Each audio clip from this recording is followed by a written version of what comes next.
but thanks for listening. Yeah. Hi, everybody. We saw you a few days ago. We figured we'd turn the stream on again for you, just for you. Suns fan here with Cinderin, episode 280. And Cinderin, let me give you a round of applause. Positivity.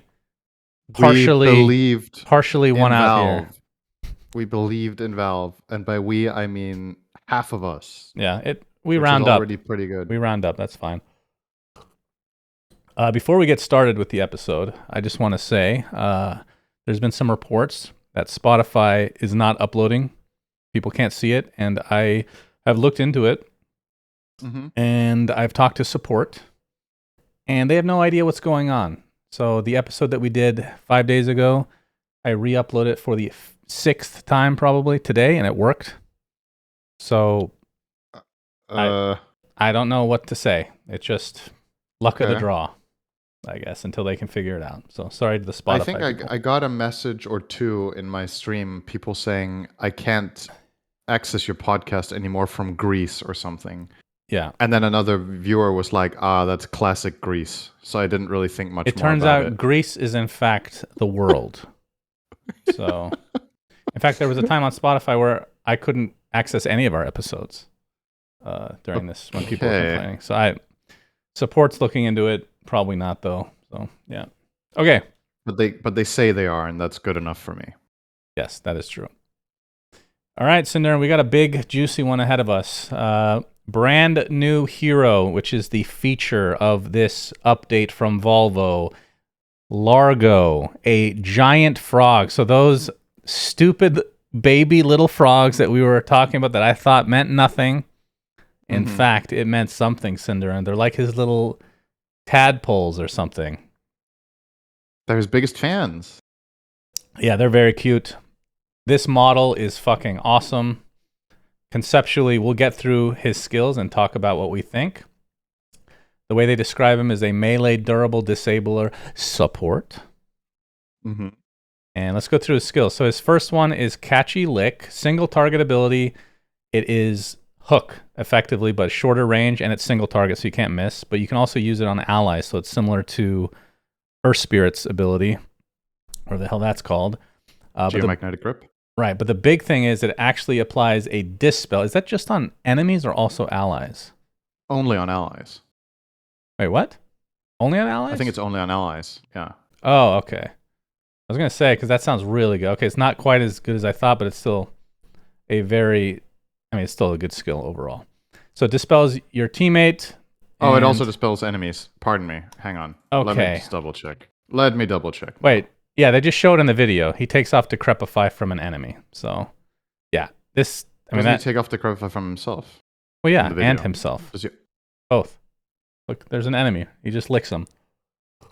Oh, yeah, you're right. Yeah, okay. Okay, so that's insane. Yes, my bad. It's from both. Okay. Second ability is Frog Stomp. It's an AoE kind of pulsating damage thing. Effectively a way for him to farm. This one's relatively basic. Does a little mini stun, and units inside it have slower movement speed. The third skill is Croak of Genius. You apply it to, I assume, yourself or an ally, and the items and abilities have reduced mana cost, and a percentage of their damage will reverberate over 5 seconds. So kind of just like Spell Amp, but a damage over time version. I mean, it feels like a lot of the abilities are actually kind of similar to Witch Doctor in a way. Yeah, I could see it. And then his ult is hilarious. Amphibian Rhapsody. Largo gets ready to groove. He is disarmed, and his ability bar switches to Guitar Hero, where there's 3 songs available. And if you strum it correctly, it keeps stacking on top, at least a partial effect. Each one does something different. You're going to have to remind me what all of them do. I think one of them gives Spell Amp and also extra damage from attacks, dealing magic damage. One of them gives move speed. I forget what else it gives. Maybe that's just it. Slow resistance. Slow resistance. And then the third one I think is just healing, but it's really strong. Yeah. And if he misses... So the stacks are for him though, right? It's not for the allies, I believe. It's for him. So each time you strum it correctly, you get a stack of whatever they call it, groovin', which reduces the mana cost of every song. And then if you fuck it up, it loses a stack, essentially. So you have to, again, Guitar Hero, literally. Yeah. Uh, Yeah. Each stack gives armor and minus mana cost. right. Yeah. So, yeah, what do you think, Cinderin? This is an interesting one. So when I was reading through his kit and I saw the Guitar Hero thing, I was like, this is a really creative and fun idea, right? And I've played the hero one time since it came out, and I've played with and against it. And I think it's a really cool design, honestly. I think it's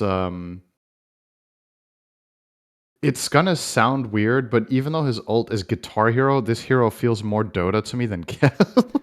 I agree. Totally agree.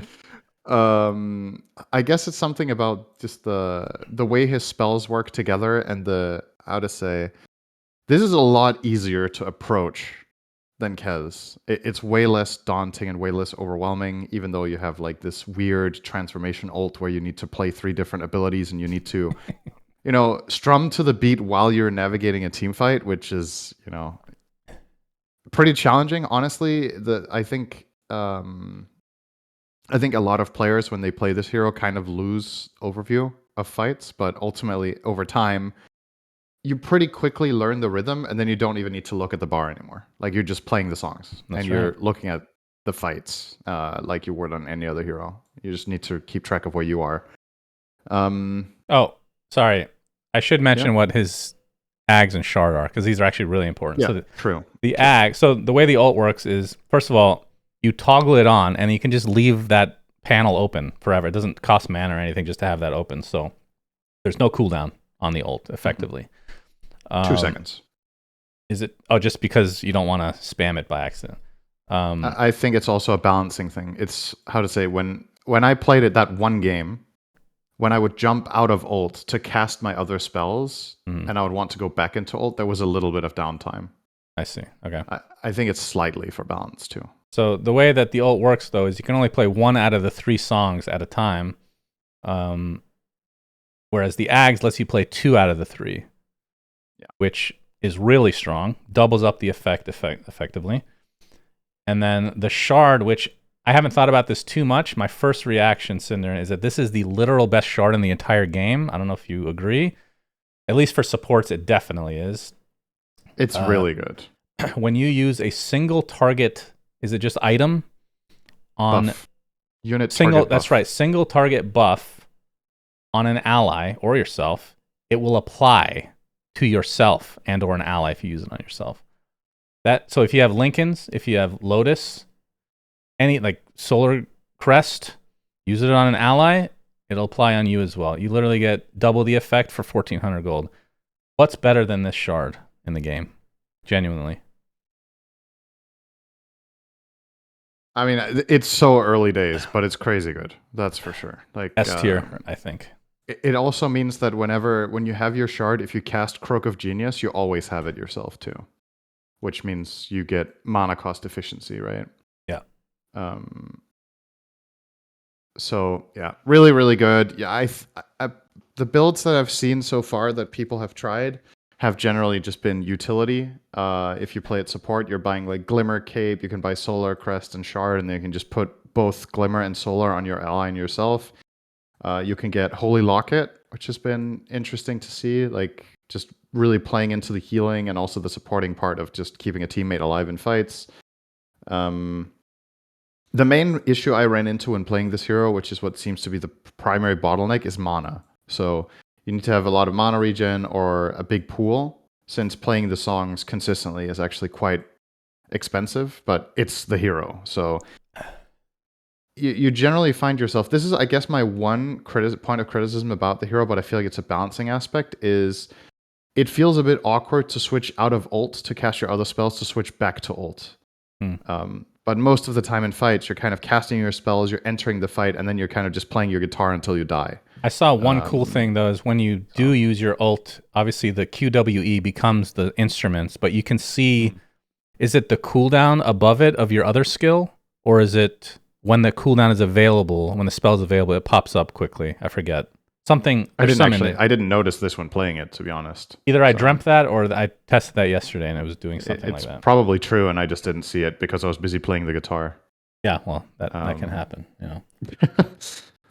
but yeah, this hero is just the one game I played. It felt really fun. It's like you feel like you're always doing something in fights because you are consciously making a choice all the time about what you want to amplify. It seems that this hero's best friends are really heavy spellcasters because it makes your third spell crazy good. I think it's effectively it's a strange support spell because it only works on some heroes, right? It only applies to sources of damage that are affected by spell amp, and there are certain heroes that have basically nothing that synergizes with spell amp. Like you don't really benefit much from having this hero's third skill on Lifestealer, but it's You're talking about in incredible lane on Queen specifically? of Pain, just in the whole game. Oh, I was thinking Lesh would be crazy in general. Leshrac is insane, Queen of Pain, Tinker, you know, these kinds of heroes that just are heavy spellcasters that Yeah. take advantage of the Croak of Genius. Those are his best friends. But the hero obviously works with everything, but he's just much better with those heroes.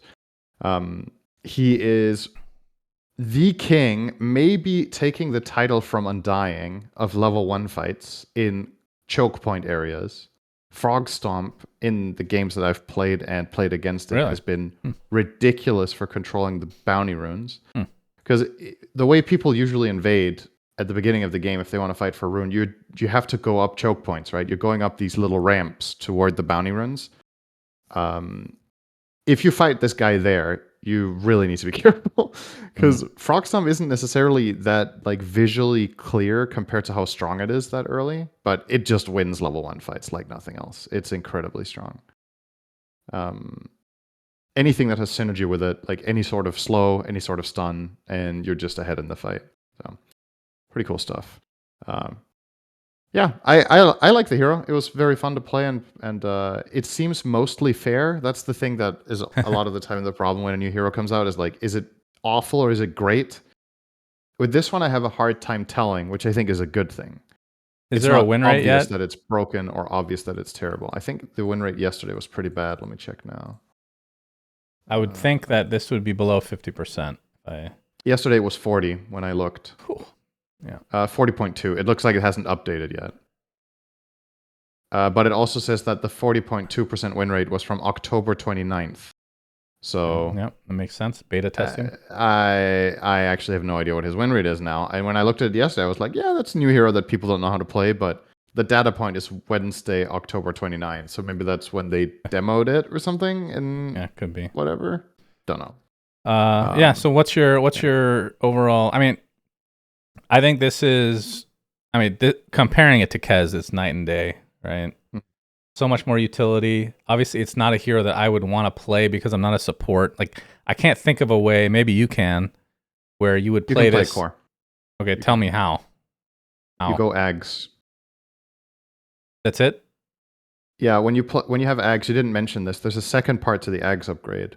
Is there? One is that you play 2 songs. The other one is that every time you strum the beat, you deal 50 damage to 50 plus the level 10, 15, 20, which is based on the level of your ult, magic damage per Groovin stack to nearby enemies. So if you have, let's say you have 5 Groovin stacks, right? Which goes pretty fast, to be honest. Well, if you have Ags, you'd be multiple of 2, right? If you're doing them.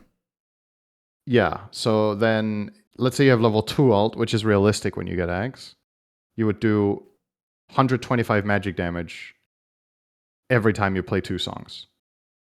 It's like a double radiance per strum. Mm-hmm. I think you do a lot of damage in fights. It's reminiscent of when people realized Core IO was playable, because everybody was playing it support, and then they were like, holy shit, when you buy Ags, you actually do so much consistent teamfight damage with the spirits, which was what OG used at TI, for example. I think this hero has the same quality to it, that you mainly play it support, but there is a core element which is 100% in my eyes reliant on Ags. I think playing this hero core without Ags, you might as well play it support the way I see it. I don't think the farm is worth it. Mm-hmm. But you could possibly rush, let's say Ags BKB, and you're just running through a fight, just playing music and killing everyone, which sounds kind of hilarious. Yeah, that's cool. Yeah, that's probably it. I've seen people try it on position 3, and I think some people have played it mid as well yesterday on the Ags. So yeah. So anyway, like I was saying, even for though the most part it's support. Even though from the support side, I mean, yeah, I'll definitely give the core a try. Not a hero that I would normally play, but I can appreciate the design. It's this is a cool hero. I like it a lot. I think, again, I always have to say something negative, right? Only negative is they didn't do like a frog voice. They did the same thing with Kez. Now, I will say I think the voice is better than Kez by a long shot, but like why not a deep fucking frog? Like, come on.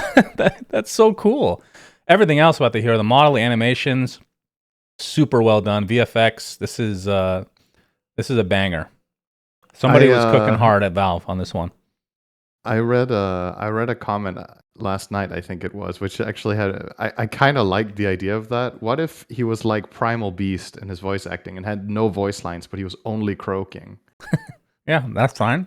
And then they would make the croaking kind of groovy because he's a musician. Well, so he would just be croaking. The problem is he's a bard, so he does sing. Yeah, but he's also a frog, so he doesn't sing. I mean, it's all good. I kind of agree, though. That's the main... If I had to criticize something about the hero, I like him a lot, too. It is, again, that the voice acting... Just like with Kez, I think the voice actors did a good job, but for me personally, the voice acting doesn't fit the hero as much as if it was more in line with, the type of animal that the heroes are. Yeah. I wonder what the decision behind that is. Like, yeah, it's just more fun. Yeah. Okay. But, yeah, awesome job. I would give it so far from my experience, it's like a 9 out of 10. I think it's really fun, and I think usually my guideline for how much I like a new hero is I like to reference Mars as my favorite hero design of like the last 5 or 10 years. You're welcome, because yep. He's very hard to master, but very easy to learn and easy to understand. I find this hero pretty straightforward. When you just read his spells, you kind of know what you're doing. I played against the hero like one game. I went into demo mode, cast some spells, and I was like, okay, I'm actually kind of ready to play this hero. With Kez, I read the spells and I was like, I'm never going to be ready to play this. Yeah, we have PTSD from Kez, no doubt. This feels more normal. I mean, I had to reread the third skill like 10 times to fully understand. The rest, I'd say, are more simple. Yeah. Great hero, though. Fun fact, Largo, if you didn't know, is a tempo in music, which is 60 beats per minute, and that is the exact pace you play his ult at. That's what he's named after. That's funny. Or it's a typo, and he's named after Trump's hotels, Mar-a-Lago, which is less likely, but... And there's some resemblance, I guess. Morbidly obese. Yeah, it's a 50-50, I think, but... Yeah, great hero. Love him. Good stuff. Okay. So that's one part of the patch, is the new guy. Yeah. There's a lot more. We're not going to talk about this too much. There's a collector's cache in the game now. With that crazy tiny set that we talked about. And of course, the Centaur. My friend opened a chest, immediately gifted me. Thank you to my friend, Arash, my boy. Oh yeah, your favorite set, the Courier Centaur. The Courier Centaur is, have you seen it with the head piece off? Yes, that is fucking hilarious. It's really good. Really banging sets, though. Like, the issue with this... Why am I always complaining? The sets that are this good make every other set like garbage. Like anytime they come out with like these whatever Curio, I know there's an Immortal at level 5, but the rest they just don't compare to me to these. These are so absurd. I didn't actually scroll through these yesterday. Was that the Dark Souls Brood? Dark Souls Brood. Yeah. There you go. You tell me. Yes. Yeah, it is. That reminds me of... you can look this up if you want to show it as well. She's called Chaos Queen Quelaag. Queelaag. Chaos Queen what? Quelaag. I see it here, actually. Oh yeah, you're right. And Well, this is that's obviously not safe also for work. not. This is not something that Dark Souls came up with. I think this is like some Japanese folklore, if I'm not mistaken, like a spider with a human. If Now, each I one I could be click wrong, on, the bosom gets but bigger and bigger. yeah, you're definitely finding the ones that are not from the game, but eventually you'll get there. All right, there you Anyway, go. that set There immediately she reminded me of is. Quelaag because obviously it's a She's very so iconic hot. game. But All right, moving yeah, on. um, Okay, so how do you want to do this patch? Because they I got these think we three should featured talk. things, but we probably skip Yeah. them until we go through, right? So I'm just making sure that this patch included the big change log, the new hero, and the cache, and Yeah. nothing else. Yeah. Okay, cool. Well, there's some Yeah, map then I changes. think you just open Dota and we go through the change log top to bottom. Wait, open Dota. Wait, what do you mean? Yeah. Why? What? This has Uh, everything. oh yeah, okay. You can just keep it there, I suppose. thank you. I prefer watching it in game. I'm but saying whatever works for you, Shannon. I'm You do skipping your these thing. three heroes because we will go Yeah, over them we'll eventually. get to them. We'll get to them. Yeah. Same with the neutrals. And I also think arguably they are not the only three that should be listed there even. Yeah, agreed.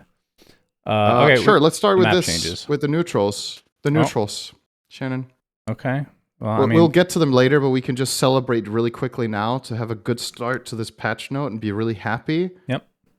There's 3 new ones. We'll talk about them. Let's pour one out or not for 3 absolute shit neutral items that I hope never come back. It said cycled out. I hope they're gone for good. My number 1 most hated neutral item of the last patch, Sister Shroud, has been sent to the abyss. Yep. Better stay there. Helm of the Undying, which I've seen maybe once ever. But everybody else thought was stupid. I've Fine seen it with so that. many times. Don't care. And finally, Pyrrhic Cloak, which was also really stupid, has also been eliminated. These were the 3 dumbest neutral items of the patch. When I saw this, I was like, okay, this is going to be a good patch. I saw this, I was like, they're removing the dumb stuff. They're going to nerf some dumb heroes. That's my kind of jam. So good start. Good start getting rid of that garbage. Very nice. All right, map changes. So the Wisdom Shrines are on low ground now. That's one of the bigger changes of the patch. So it's a little bit riskier to go for, which I like. Yeah. There's what are these defenders gates at the bottom now? Yeah, both side lanes have them now. Is also a really good change. Defending high ground, you can kind of maneuver around to backstab or something like that. Do you think, so you say this is a good change. Do you think these gates are important? Do I think they're important? Yeah. Like now they added one in the other lane. What if they would have removed them entirely? Would you also have been like, that was a good change? Because I mean, I don't know. Like I like them. Okay. I think I consider it a quality of life for the team that is on that side. I mean, obviously it helps the defending team. There's no doubt about that. But I don't necessarily think that defending high ground needs this advantage. I mean, I wouldn't have cried if they deleted them, I guess, but I think they're fine. I like the parity though. It felt weird that they were just on one side. So I'll say that. I think this is this. And is then fine. both sides have this bridge area that's bigger now. I guess they got rid of that one ward spot. Since it's low ground now for the Wisdom Shrine is gone. Not only is there the bridge, but there's also a new pathway because of the water. So now you can loop around to the other stairs. This also makes for new interesting avenues of pulling creeps. Because beforehand you couldn't pull them out of the water. You could like use the water to loop around to keep your wave outside of tower range, but now you can actually just pull them all the way over it. Can I ask you a quick question? I don't want to get into this. But we've talked about it so many times before. If they made things literally mirrored, would that bother you in today's day and age? What do you mean bother me? Would you be for or against? Like if they put that in this I patch, would be against it. Would you have been unhappy? Like, would you have been like, how unhappy would you be? Or would it be more on the close to neutral? I mean, I wouldn't be livid. But I heard you slammed your desk, so not like that. Yeah, that's right. I think keeping it, how to say, I just think it makes the map and the game less interesting if everything is a mirrored version. The one upside to it is that if you were to mirror the map, you could always play bottom left. Yeah. I think that's the biggest. To me, that's the only benefit, which would be big, is that both teams can play as quote unquote Radiant, which has proven to be a significant balancing issue. Is that it's just better to have Radiant camera. I wouldn't say it's the only benefit. I think there's certain little nuggets that not having to know them, you could look at as a benefit for newer players. Yeah, it's easier to get into, but I also think part of the charm is learning all the little pathways and the little differences. I don't want to get into this. So. I was just curious because this is a thing we talked about a lot in the past. Mm-hmm. Okay. Why did you bring it up? Do you feel like this made the map more mirrored, what they did? Or because I don't think so. I think it's the same. No, it didn't change anything. It just reminded me when you said that I like that they mirrored it or whatever you said. Oh, yeah, about the base. Yeah, okay. All right. Sure. I'm sure you're going to want to take over this section, but the captain's mode ban order and pick order has drastically changed. Talk to me about it. Yeah, I think this is a bit hard to wrap your head around and to even explain in a way that makes sense to anyone watching or listening, unless you have like a graphic for it where you see it in game, how this impacts the draft. So honestly, I don't want to go into a lot of detail with this. Just know that the way in which bans happen has changed, but the way in which picks happen are the same. So I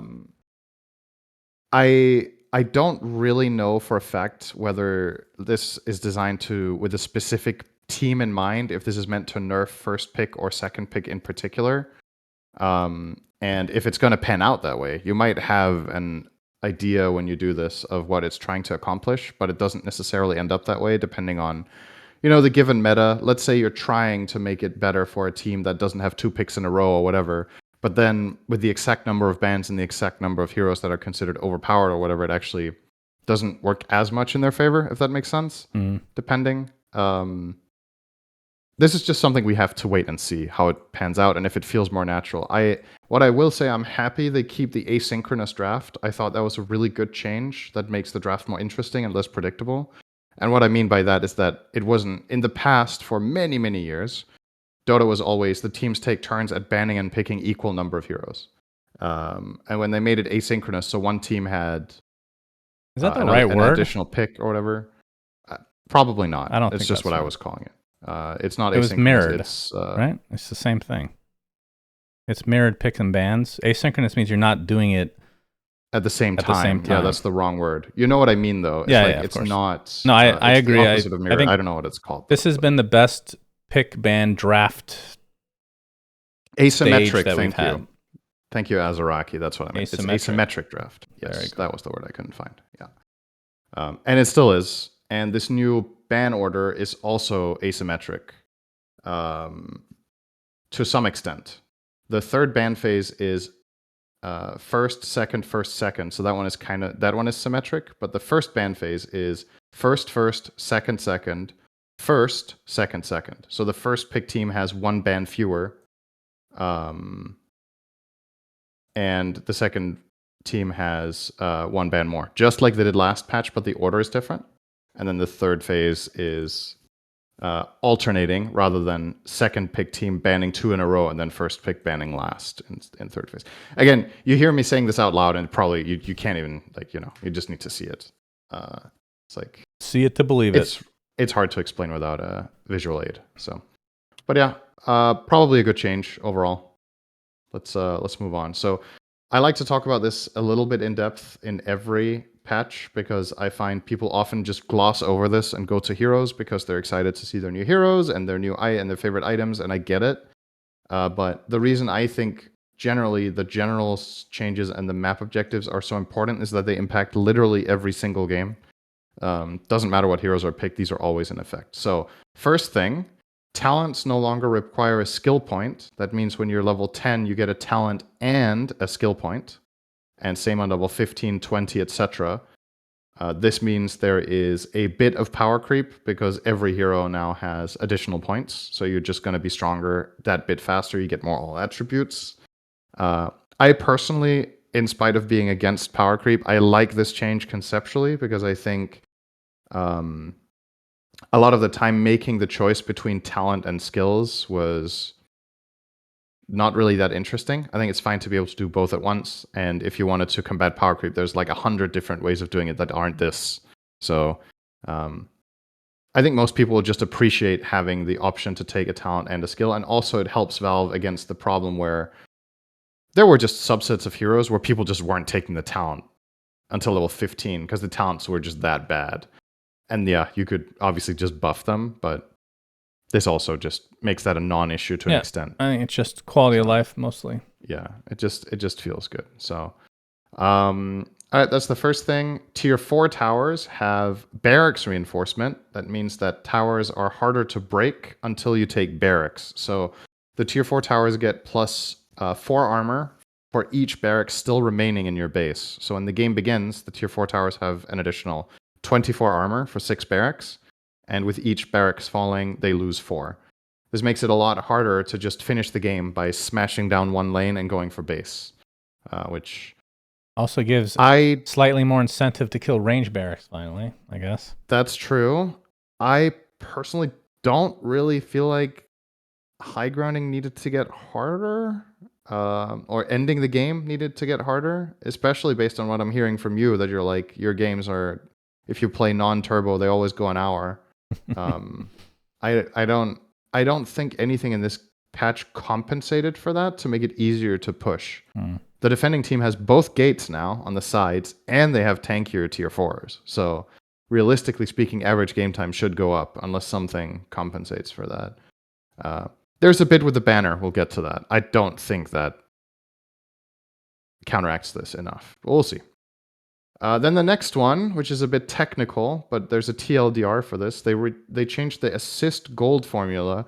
This is pretty much the only thing in this patch that I felt combated acceleration, that stood out to me at least. So the old gold formula was that whenever you killed a hero and you got assist gold, you got a flat 60 plus a fraction of their net worth divided by the number of heroes participating in the kill. So obviously, the more heroes you were to kill an enemy hero, the less assist gold each of you got individually. You split the bounty, so to say. You still do that, but the flat bounty is a lot smaller at 15. And then the 50 in the second parenthesis is now divided by the number of heroes. So if you're doing team fights and you're doing ganks, the more heroes you are, the less gold you get relative to before, but you get more gold if you're a single hero killing the enemy.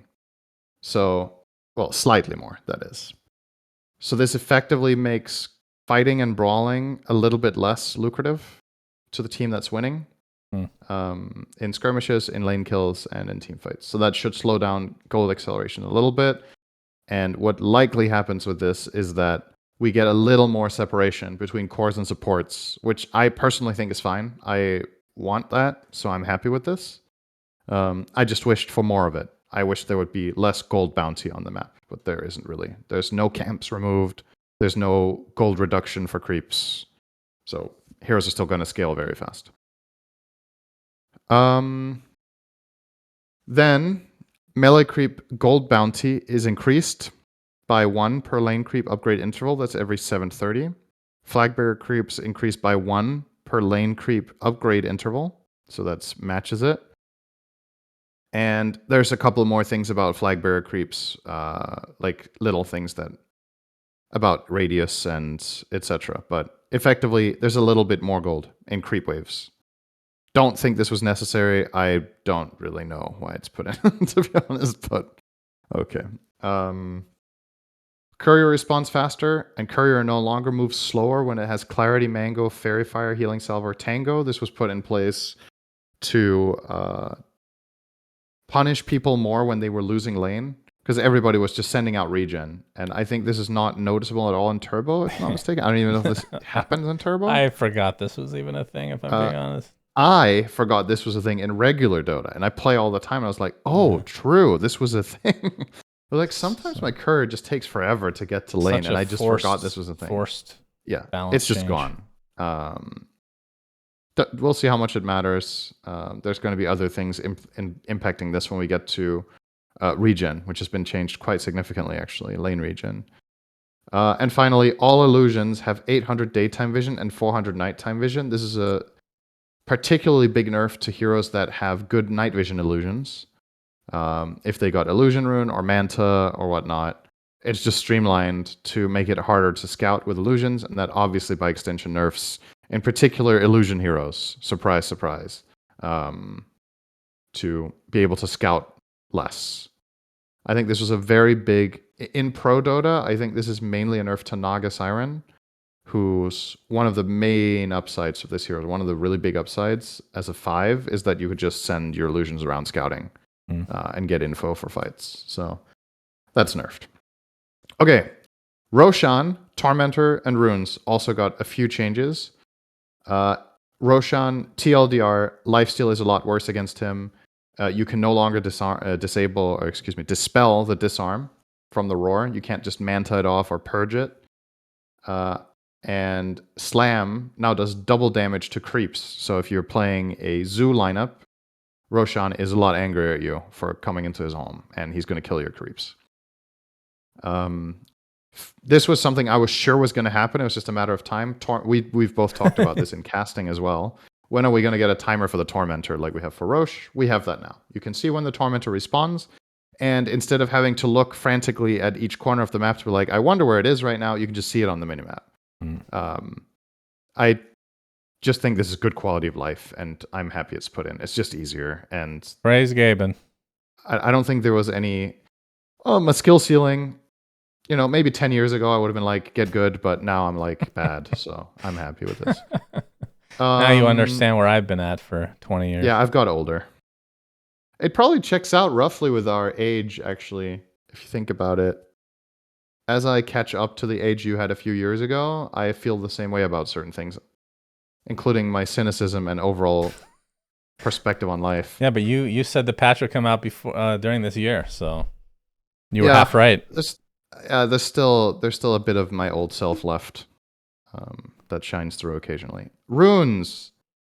Bounty runes now grant gold based on when it was created, not when it was activated, so you can't ferment your runes to get benefits. I think this is a good change, and honestly should have been in from day one.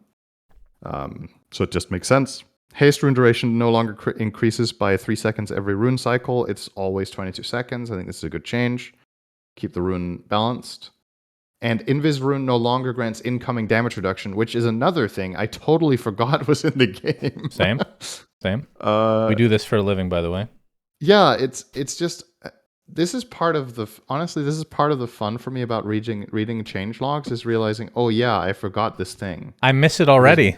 There's so many things in Dota that you just forget, just exist. Yeah, people are going exactly like, wow, how can you cast for a living? The pro players that make a living playing this game don't know certain things when it's been in the game for a year, which I think is really... Well, there's some that don't know honestly, basic really mechanics cool. Sometimes, which is hilarious. I think it's just really cool that it is like that. That this is a game where you don't need to know literally everything, but you need to know a lot of stuff, and nobody knows everything. Some people are close, though. All right, terrain changes. We looked at the map, so you've seen most of it. The one thing I primarily want to highlight here is the Twin Gate mana cost has been reduced by a lot. It's been reduced by from 75 to 30, and you get refunded if you don't go through the gate. This is a major buff to certain heroes more so than others. I would argue the heroes that benefit most from this, the less base mana pool you have, the bigger this is for you, because the smaller percentage of your kit is spent traveling. So heroes like Clockwork, Bounty Hunter, that don't have that much mana pool but really want to roam, can go through the gate a lot cheaper. When it says was interrupted, that means if you cancel it yourself, for sure? That's what it means? I believe so. Yeah. So, well, I know for a fact if you interrupted it yourself, you still paid the mana cost. Yeah, I know. But that was put in purposefully. That it wasn't like that originally. Then they put that in because of abuse. And I'm trying to remember what the abuse was. Because now they're getting rid of it again. I don't know. I don't know how you could abuse it. I can't remember either. Yeah. But I think you're right. There was something. It's not coming to mind, though. And then finally, they removed a tree or two. And then the Watchers have a lot less night vision, but they're faster to capture. And the Defender's Gate, both the old and the new one in the base, have a bit more vision range. and you can hold down Alt to see their vision range when you're attacking, for example. Yeah, just good changes overall. And then finally, we have invulnerability targeting. This is a little bit technical. Didn't they change a camp? Oh, shit. That was at the beginning. The hard camp nearest tier 3 towers is now a medium camp. Oh, true. Because I didn't see this on my initial skim. Oh, you're and right. They removed a slight bit of gold from the map. That's and then true. I played, and I was very disgusted that the triangle has a medium camp now. I was absolutely dumbfounded. Go ahead. I take it back. They did remove a little bit of gold from the map by making that a medium camp. That's true. Makes the triangle less good. All right. Finally, this is a bit technical, the invulnerability targeting. The TLDR of this that you need to know is that certain abilities and items cannot be cast on invulnerable units anymore. And the most common invulnerability in this game is Yule's Scepter, while you're cycloned in the air. And the reason this matters is that you can actually use Yule's against Nullifier now, but only if you cast it first. So if you are nullified and you use Yule's, it gets purged immediately. But if you cast it, people can't nullify you out of the air, which they could before. No. They also can't target you with Vacuum. They can't target you with Sven Stormhammer with Ags. They can't target you with Fortune's End. But they can target people next to you and take you out of it because they have an AoE component. So this is a bit... Wait, what happens if the nullifier is... the projectile is already on the way and then you Yule? It's mid-air and then you Yule? I believe it misses. It says can no longer target, which I would interpret as you can't click it. True. I could actually... I'll demo this really quickly. That's actually a good question. This is very, very fast to demo. Okay. I'm going to have a quick look. But yeah, overall, the TLDR here is if you used to be able to cast things on invulnerable stuff, generally you can't anymore. And the reason I highlight Yule is that that's the common thing that it actually matters for. Okay, I have a nullifier on one guy and a Yule on the other guy. And let's try again.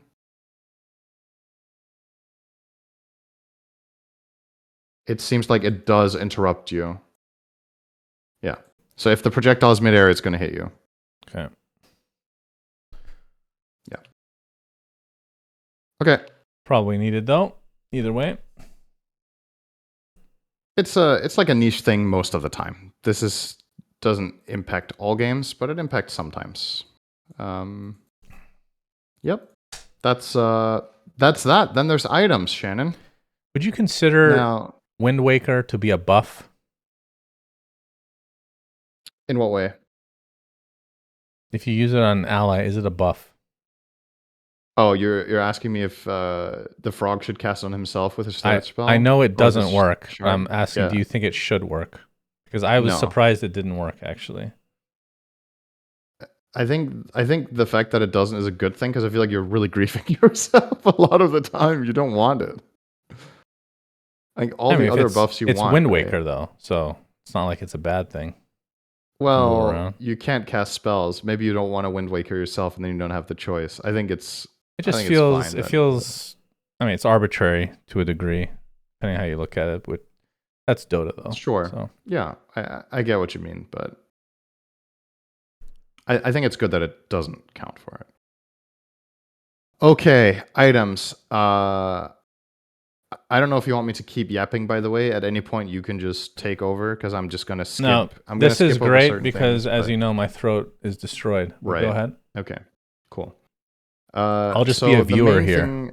The main thing you're going to notice with the items is that consumables got nerfed, and then some of the weakest items got slightly buffed, but then their recipes got increased in price by a similar amount. So the first thing is clarities and salves. You have 5 instead of 4 at the start of the game, but clarity costs 10 more gold. And healing salve, this is the bigger one, no longer has half duration when cast on an ally. Now it heals for half the amount per second. So it's just strictly worse. When you're using it on an ally, it takes forever to be half as good as when you use it on yourself. And obviously, as you know, with healing salve, it's interruptible. So this is pretty bad. This is going to come back with Tango as well. Except for Tango's on Largo, who can cast it on 2 heroes at once after he gets shard, of course, which is yes, healing very salves are common really thing. big in the mid to late game. Yes, absolutely. With his Holy Locket, you never know. If you use Block of Cheese, okay, you have to test this. I don't think Block of Cheese is unit target because you can't cast it on an ally, can you? Yeah, but even if you couldn't, whatever you cast on yourself is supposed to cast on other heroes around you, right? It specifically says if you Lotus yourself, it'll Lotus an ally nearby. Can you look up Cheese in the client? I'll demo it, I guess. Okay, we're gonna spend time on this because this is really important. We're going to be skipping so many heroes. So many of them are just like very small stuff. Okay, Largo ally. Where is Block of Cheese? Somebody look up the command for Block of Cheese. I don't know how to make Block of Cheese. Somebody give us the command, please. I'm literally not going to continue this podcast until we do this. I can find neutral camps and runes and where is Cheese? Let's see who's faster, Twitch or YouTube, to give us the command. I genuinely can't find it. I think you have to command it in. Yeah, that's fine. Somebody will know. We got plenty of people watching. Not roast cheese, Block of Cheese. Yeah, I guess that's true. We can just spawn lotuses plus cheese and just make it. I am not going to do this now. I'm sorry. All right. How about this? While we continue doing the podcast, it is like Royale with cheese, actually. I think they're right. But somebody else test this for us and let us know. Yeah, if you use Block of Cheese with Largo Shard, if you both get Block of Cheese. All right, somebody type something here, Cinderin. Take that shit. Try it out. Royale with cheese? Oh, create hero? Okay. Yeah, that sounds familiar. Royale with cheese, I think, is Block of Cheese. Block of cheese. Okay, let's try. Okay. I'm giving it this one chance, okay? If this doesn't work, I'm not going to. Mac and cheese. Yeah, that's another one. It's good. Yeah. Nice. Okay.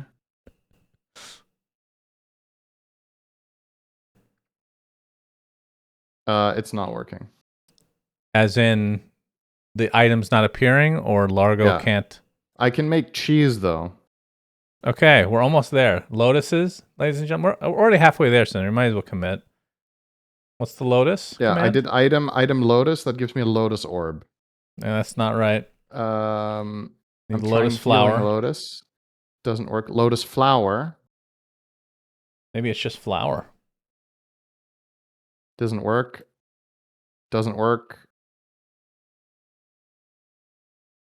Okay, we're moving on. Try curdled milk. Yeah, okay. Oh yeah, curdled milk worked, actually. Okay. All right. So continuing on the regen trade, when we talked about salve, Tango starts with 10 instead of 8. But this is the biggest change in the item change. I'm sorry. Hold on.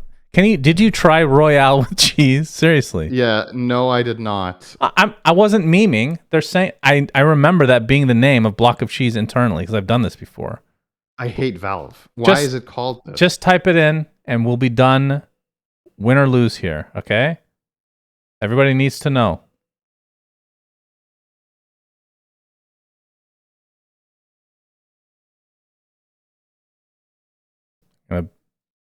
I feel like I'm getting trolled. It doesn't work?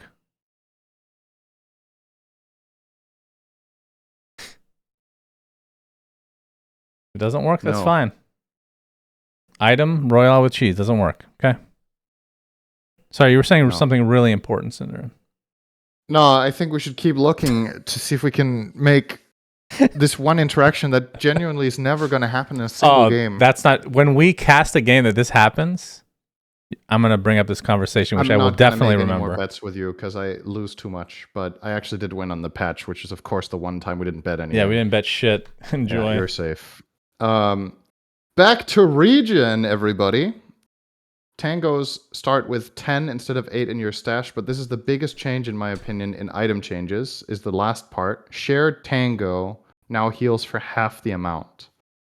So This was a really big part of laning, was that a lot of the time supports would buy tangos to share with their carry. Buy your own tangos, is what Valve are saying. Well, if they were saying that, then you shouldn't be able to share them. Just get rid of the mechanic. Yeah, but it still, you know, it still implies that you can be teammates, which is good. I mean, I wouldn't be against them getting rid of healing salves, any of this stuff working on teammates. They used not to. Yeah, right? I know. I wouldn't be opposed to them reverting it. Me neither. I wouldn't be opposed to it either. But this might be, Valve does this a lot of the time, where they do the baby step first and then they just axe it completely. So it could be coming. Could be a step in the direction. And then the biggest quality of life change of this is Smoke of Deceit can be used directly from the backpack and has no cooldown when you swap it in. Yeah, so amazing. Praise. Amazing. This is so nice. This was the amount of times you had to wait until somebody could pull the smoke out of their butt and use it. Skill issue, you could argue. But honestly, inventory management is becoming a little bit too much of a chore. So I think this is nice. But the skill caps in there, really important. The skill cap, yeah, but I'm older, so I don't care about skill cap so much. My boy. Observers and sentries, a bit of quality of life too. You can't place them within another one of the same type if it's been planted within the last second. So this is to prevent people from warding at the same time. Yep, I like how you're going backwards, by the way. Appreciate that. Yeah, Iron Branch costs 5 more gold. That's above Observer Ward. There you go. And then Roshan's Banner. Yeah, this is a good change. This is supposed to, I think in part at least, counteract the defense of the tier 4 towers getting more armor and of the extra gate. This is the attacking team's advantage. Roshan's Banner scales with each subsequent drop.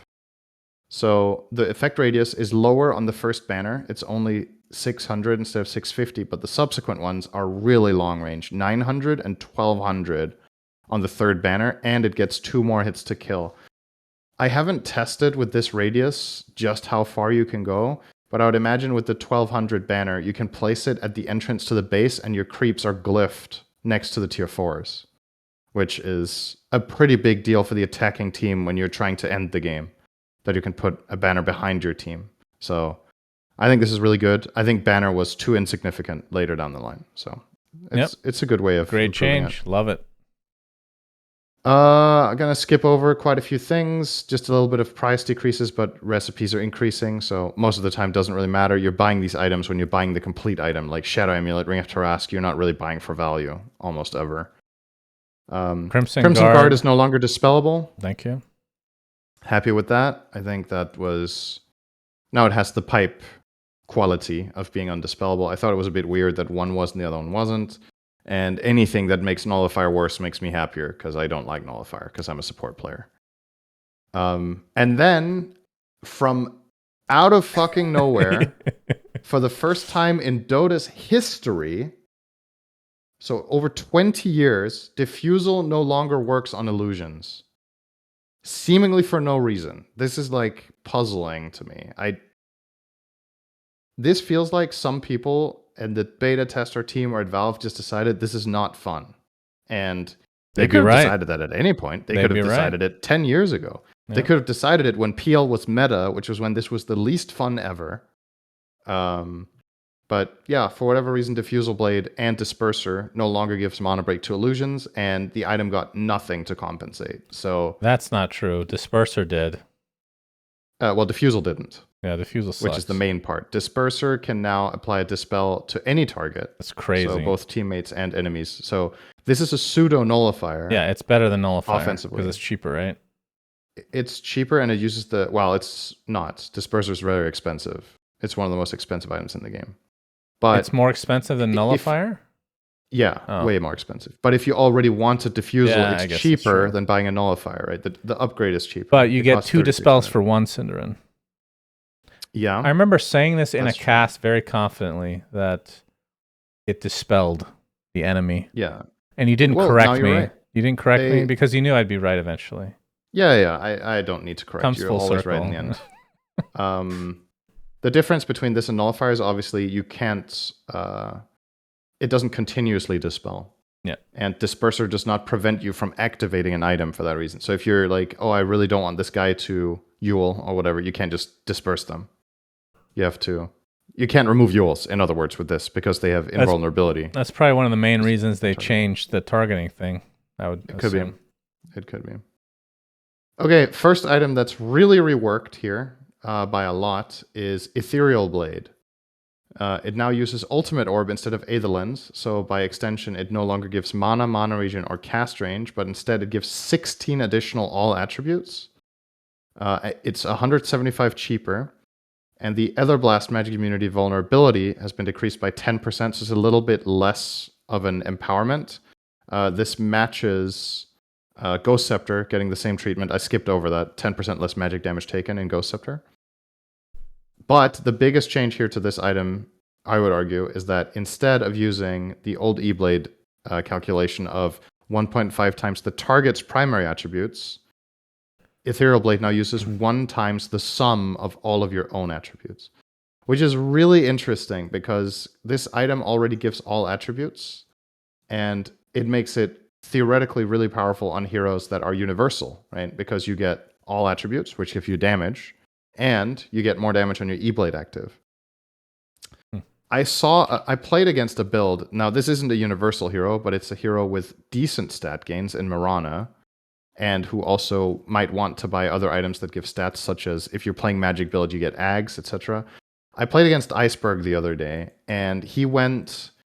we'll obviously get to this later with some talents. There's a Mirana talent on level 20 that gives 200 Starstorm damage. It used to be on 25 and then be a bit better. He went Ags, E-Blade on Mirana. His combo of shooting an arrow, whether it hit or not, just for the extra Starstorm, into double Starstorm when you jump into E-Blade, was dealing like 2,000 damage at minute 30. So total attributes. Yeah. Like, if you combine everybody's total attributes, how different are they? Because let's say Centaur has like huge strength gain, but everything else is kind of garbo. Yeah. I mean, I still think the hero with the most total... We can just compare one that's bad and one that's good, right? Nature's Prophet is one of the best, for sure. Yeah. He has 2.6, 2.6, 3.5, which means that's 8.8. You probably still wouldn't buy this on him, though. No, because it doesn't really synergize very well. But Prophet has 8.7 total stat gain. Who has really bad? Weaver, I think, is terrible. Clinks. No, actually, Weaver's is decent. Weaver's is 7.3. That's better than I thought. Clinks is considered the worst body and ability drive. Or I don't know about the new one. I guess. Clinks has 6.9. Nice. So he gets like 1.5 attribute less per level than Prophet. And he might not even be the worst. There might be an even worse one. What's Troll? He gets no int. Troll gets 6.8.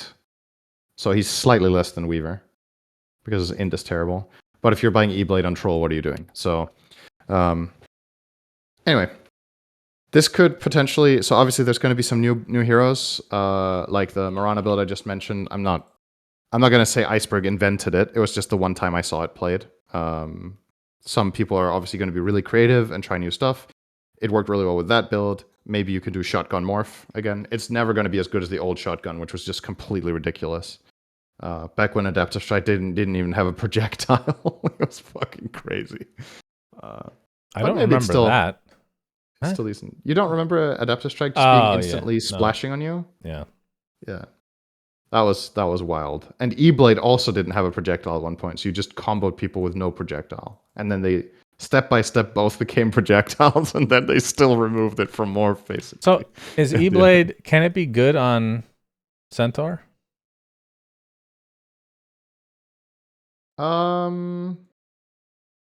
What's your stat gains? Oh, that's even worse. He has 6.6. So no. But you're buying a lot of stats, potentially though, okay. Right? Some of it's based on your item build. Oh yeah, the worst heroes have to be the ones that have 0 of a stat gain, right? Like Tiny. Tiny has 0 in agility gain. Tiny's is 6.4. He might have the lowest stat gain in the game. Which is a bit of a shame for him, I guess, because this hero could technically buy E-Blade with Avatos, right? But it's probably, I don't know. Anyway, let's move on. Oh man. Guardian Greaves have been changed quite a bit. They're a lot cheaper. They cost 750 less, and they give 1 more armor. But now the aura part of the item has more or less been axed. Guardian Aura no longer provides armor. It no longer gives additional bonuses when people are below 25% health, except yourself. It no longer provides armor and increased mana regen when below 25% health. And it still provides bonus health regen to yourself, but not mana regen and armor. It's 750 cheaper though. It still has the dispel and it still has the full mech value. I think this item is sometimes going to be better and sometimes going to be significantly worse. But it's 750 cheaper, right?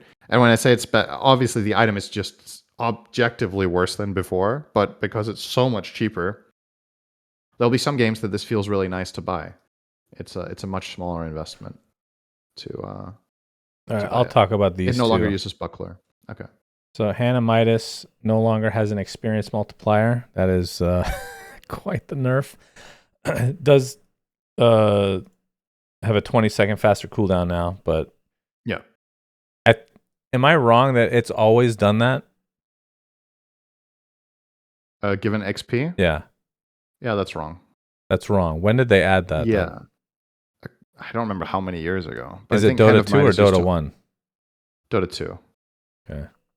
I'm pretty sure. Midas used to only be gold, I think. But I don't remember when. Going back to our roots, I guess. Yeah. Yeah, that's an interesting one. Maybe I'm just confidently incorrect here, but I don't think it always probably XP. Right. Nice change for me on Centaur, of course. Heart has a new passive. Well, it gives less regen by default, but now has a new passive ability. Basically, Berserker's Blood, partially.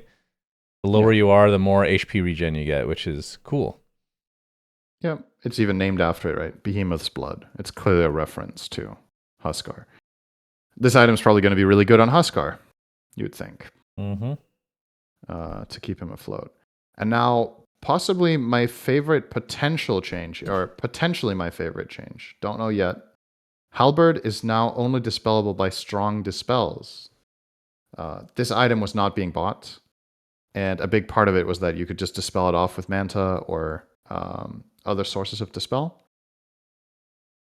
The fact that it's only dispellable by strong dispels makes this a lot more appealing. And keep in mind, Halberd is really cheap now. It builds from Vanguard. It costs 2,600. I think there is going to be multiple builds that can use this against specific heroes. It no longer has separate disarm durations for melee and range. It's always 3 seconds, so worse against melee, but it makes sense because it's undispellable. I genuinely think this item is good. Offlaners are living the dream, Cinderin. Vanguard into Crimson that can't be dispelled. Yep. Vanguard into Heaven's Halberd, which only dispelled by a few things. Heart of Taras got a huge buff. It's good shit. I think it's a good item now. And also very happy about the next line. Helm of the Dominator only gives half the bounty when you're dominating a creep. It used to give the full bounty in gold and XP. Back in the day, it gave nothing. I say back in the day, we're only talking like 2 years ago, I think, or even 1 year ago. It didn't give gold and XP. I would like to see it brought back to that. I thought the fact that people were using this instead of Midas was really silly. That you could just freely take a creep and then get the full value and then also use the creep to farm with. Yep. I think it's better to just completely nuke that aspect again, bring it back to the old version, and then compensate the item in some other way. But this is obviously a good change. Holy Lock has been changed. The main thing here is it uses a crown instead of diadem, but the recipe is more expensive, so it costs the same. Now, instead of, it basically has similar stats. It has a bit less all attributes because it doesn't use the diadem, but the max charges have been increased by 5. The cast range has been increased by 100, which is really nice quality for that item. The charges are a little bit worse for mana, but it increases incoming healing for the target by 10% for 4 seconds, which is placed on the target before it heals. So this means Holy Locket just heals more in total, and synergizes even better with heroes that have other sources of healing. Like the frog. Like the frog. It already has the passive 15% heal amp on the item itself, and then you get the active of 10%, meaning you effectively heal like 25% more on everything. It's quite good. Yeah. This item might be interesting. for that reason. Conda has been changed. It was finally starting to be picked up in some pro games, so now we're changing it again. But I actually think on average, this new version is just better. So it uses Soul Booster instead of Tiara of Salamene. It costs the same. Because it no longer has Tiara, it has less mana regen. It also no longer gives health regen, but instead it gives 250 additional health and mana, up from 200 to 450. This gives a really big mana pool. This means there's builds that can go Conda Refresher. It means some of the heroes that buy Conda actually really solve mana problems going into fights. I would argue, in my opinion, the flat health and mana on average is better than the regen because of the point in the game when you buy this item. Regeneration is not as big of an issue as total stats. So Yep. I just think this item is better. Let's see. Nothing too big until Radiance. Actually, no, incorrect. Phylactery was changed as well. It uses Perseverance instead of Point Booster. So Phylactery got the opposite treatment of Conda. Phylactery is now regen-based instead of giving health and mana, which, again, depending on the game, comparatively to Conda, you get this a lot earlier. Therefore, the regen is relatively better than total stats would be, or health and mana. I'm not going to say this is a better Phylactery than the other one because I think it's really contextual, but it makes sense with what they're doing with Conda to push it in this direction and use Soul Booster. So I think this is an elegant change. I really like it. I think it's a great way to do it. Radiance.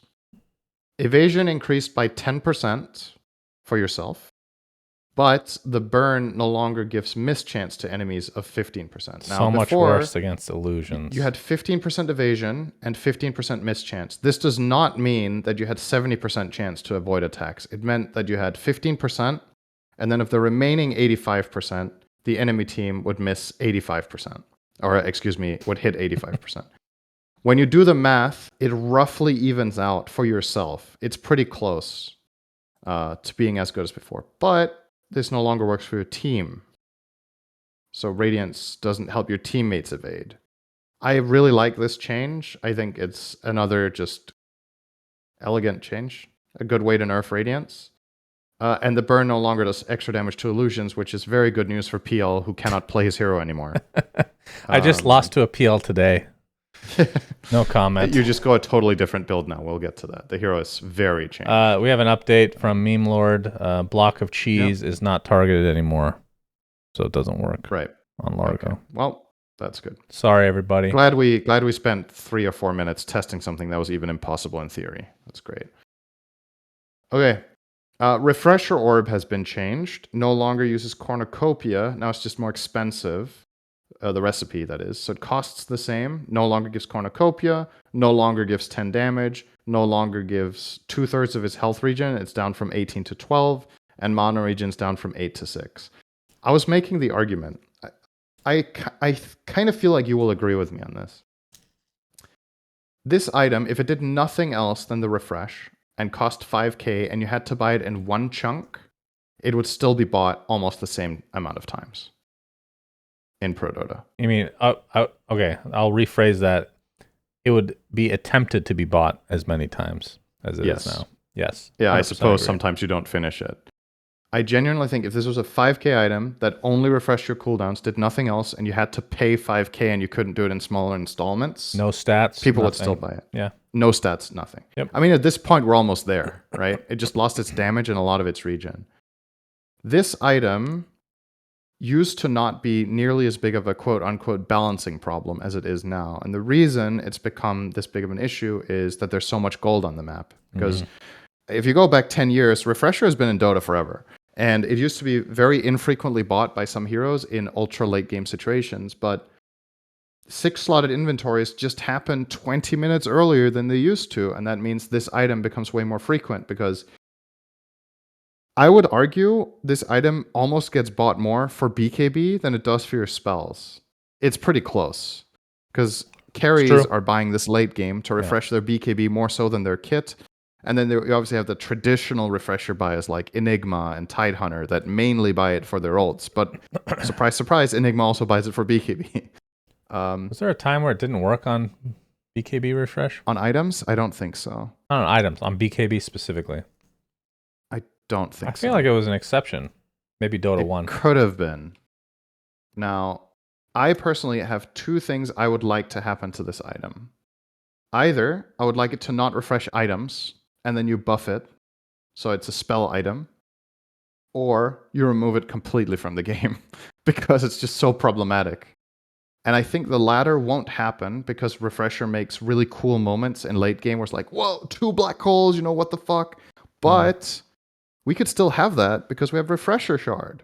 And I think if you remove Refresher Orb from the game, It becomes Refresher more Shard special. becomes a lot more interesting and true. a lot more special. That's true. And a lot more worth contending for. So I wouldn't mind. Just kill this item and let Refresher Orb be super hype. You really love deleting stuff from the game.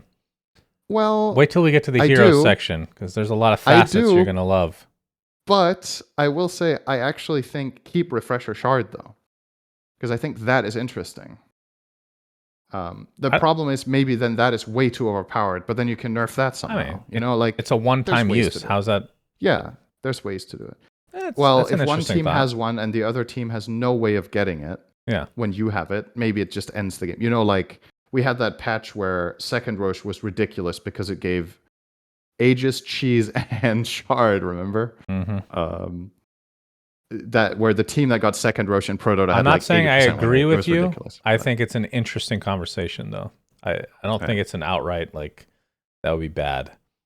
But I don't personally mind the refresher. The thing I meant that I thought you would agree with was that if it was a flat 5k item, it would still be bought as much in Pro Dota. They can increase, they can increase the price to 7k. Why can't they just make it super duper duper expensive?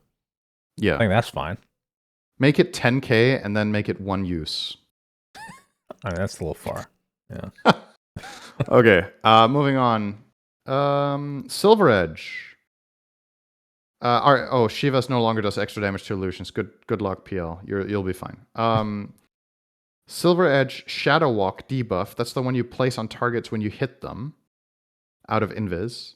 Now caps the target's movement speed to 200 for 6 seconds. Wow. Along with the break. Crazy. Getting hit by Silver Edge sucks. But this one is strange to me because I didn't feel like it needed anything. Silver Edge was almost never being bought, right? In Pro Dota, it was being bought very occasionally against specific heroes out of necessity. This doesn't feel like it changes that to me. I don't think you're going to buy Silver Edge more. It's just better when you buy it. And it begs the question, is there another way to make this item remotely interesting when you don't get the break? Or not? Because you used to upgrade your Shadow Blade to Silver Edge when it gave all attributes, for example, when it uses the ultimate orb, because then it was good on some heroes. Or when it gave the crit, right? The crit Silver Edge was insane. That's the best version of Silver Edge. It just seems like it's in a bit of an awkward spot, but I don't have a really good idea for how to change it. This is creative. Don't really feel like we're going to be seeing the item more, though. But when you do have it, it's nice that you're just crippling opponents. Definitely interesting. Okay, Earn, quality of life. There's some slight stat changes. We'll skip over them. If you have 2 Earns in your team or more, they all get copies at the same time. So if you kill heroes, you both get charges. Ooh. This does not work for Vessel. So if you have 2 Vessels, they do not both get charges. But arbitrary. You can have 1 Earn and 1 Vessel, and they both get charges at the same time. Wow. This is effectively this is Valve trying to solve war in games by telling people, you guys don't have to fight over who gets to have the Earn, you can both keep it. It's kind of like the 2 wards being placed simultaneously. This is like, oh shit, we bought 2 Earns, who's gonna sell it? Now you can just keep it. This is actually a really big buff to the item, because I think part of what kept this item in check was that you only had 1 of them, really. Now Largo can go Earn of Shadows every game, no matter what. I think it's viable to buy 2 of these in your team in Pro Dota, for sure. In a lot of strategies. And then just one of you upgrades it, and the other one just has an Earn. Really nice for heroes like Oracle to play with this item, because having charges on hand increases your healing a lot when you ult, etc., etc. What if everybody gets an Earn, Syndran? 5 heroes with Earn? Yeah. we'll see. Maybe Tundra will do that in Dream League. Wouldn't surprise me. New Wraith Pact. Just by urn. Yeah, it looks similar. Like the head coming out of the urn itself kind Yeah, of looks like the it's Wraith got this. Pack thing. Yeah, it's got like that undead theme to it. That's true. Okay. Veil has a different recipe. It now uses chainmail, ring of health, and circlet instead of iron will, crown, and recipe. This build-up is a lot worse, I would say, on average. Helm of Iron Will was really good. At the end of the day, it still gives roughly the same, or yeah, a little bit less, a little bit more health regen actually, but the build-up is worse. Yeah, just a worse item in my eyes. And finally, what I want to mention, Wraith Band got 1 attack speed. Wow. Because Bracer and Null Talisman were popular and Wraith Band wasn't. We'll see if this is enough to bring it back. Neutral items. Hell yeah. We talked about the deleted ones. I'll quickly go over the new ones. Duelist gloves are back. They are the ones that give you attack speed if you're close to enemy heroes. Otherwise, it does nothing. Then we have Ash Legion Shield. Shield Wall decreases your movement speed by 12, but gives all your friendly player-controlled units within 800 radius 140 physical damage barrier for 6 seconds at no mana cost and lasts 40 seconds. This is insane on Brood. Lovely. Well, it works on certain other heroes. Yourself as well, right? I assume. I actually haven't tested that. Do you know if it does? No, I don't know. It says player-controlled units. That's kind of debatable whether your hero is a player-controlled unit, right? I would think it doesn't. I think it's too good if it does. So I'm assuming it doesn't, but I'll just quickly check. Too good if it does. This one is easy to demo. Oh, it does give you a barrier. Damn, I think that's really good. Huh. I thought I was gonna say if it doesn't work on yourself, then it's so niche. Like it just. Yeah, but some neutral items have been that way. I just read it like it only. Yeah, but gives they've been going away from that. Yeah. Interesting. Would Mars ever use this sooner? Because the icon looks almost exactly like one of his skills. Yeah, well, but he already has a shield, so he can't have another one. Okay, fair enough. Okay, this changes my perspective on the item quite a bit, actually, because when I read this first, I thought it was only to your player-controlled units, like summons and spiderlings and whatnot, Chen creeps. Having this barrier on yourself makes it effectively like a mini Pavis. I think this item is pretty good, actually, now. It changes a bit. Interesting. All right. I'll keep it in mind. Now I might actually pick it for myself in some games, too. I don't really play micro heroes, but you don't have to use this 140 barrier. And then this is the weirdest. This is the weirdest item I think I've ever put in. This is a fun idea. So that's interesting. Okay. It's called weighted dice. The way this works, this neutral item, is that whenever you kill a creep or deal damage, there's a range. Dota has inherent RNG on every attack, unless you're Bane, and on every creep you kill, regardless of what hero you are. There's a range in how much gold you get and how much damage you do. With the weighted dice, it rolls twice on every attack and on every time you kill a creep, and it gives you the higher number. And I thought for a moment, I was like, let's say in a regular Dota game, you get this item minute 6 as a neutral item, right? It was relatively realistic, maybe minute 7, you know? You get it at 7 minutes. When do you replace it? Probably at like 17. So you have it for 10 minutes. How many creeps do you kill in 10 minutes? If you're a decent carry player, probably somewhere between 100 and 150, right? If the range of gold for a creep, I'm sure this is already fucking boring you to death, but I'm trying to explain why this item would be good. Oh, I know it's good. If the average range of gold bounty on creeps you kill in that 10-minute interval is 4, then, or let's make it easier. Let's say it's 5. Then the average gold you get would be 3, right? With the dice, you're pushing that up toward 4 point something because you do 2 rolls. I think it's a relatively good assessment to say this item on a core that farms is worth about 300 to 400 gold. Plus the base damage. Okay, so which matters a lot more in some heroes than others. What you're saying is this is a good item Do you think it's a good concept? Because I think this is the stupidest neutral concept that we've seen. It's not one that's going to bother me, I think. Right. But I think there's certain things in the game that I would consider to be hidden mechanics. I know it's not technically true, but things that you're trying to hide under the hood, which is the damage, what's it called? The, spread. Yeah, the damage spread that each hero has. Like CK has like such a wide range. It's the first hero I thought of. But the thing that makes this stupid is let's just say it didn't work. Would anybody notice? Doesn't that seem like a problem? If something literally didn't work and nobody would notice, that's a dumb design. Oh my god, I hope that's the case. This is that really would actually be so funny. They put this in and it just doesn't work and nobody ever figures it out. How would you even test it? I mean, you would have to sample a couple of replays and see if like it a makes lot a of difference. like you need a big sample size. You just realistically you could probably conclude within like 5 games whether it works or not. If you checked every last hit you got. I feel like this is such a nerdy, mega forced thing.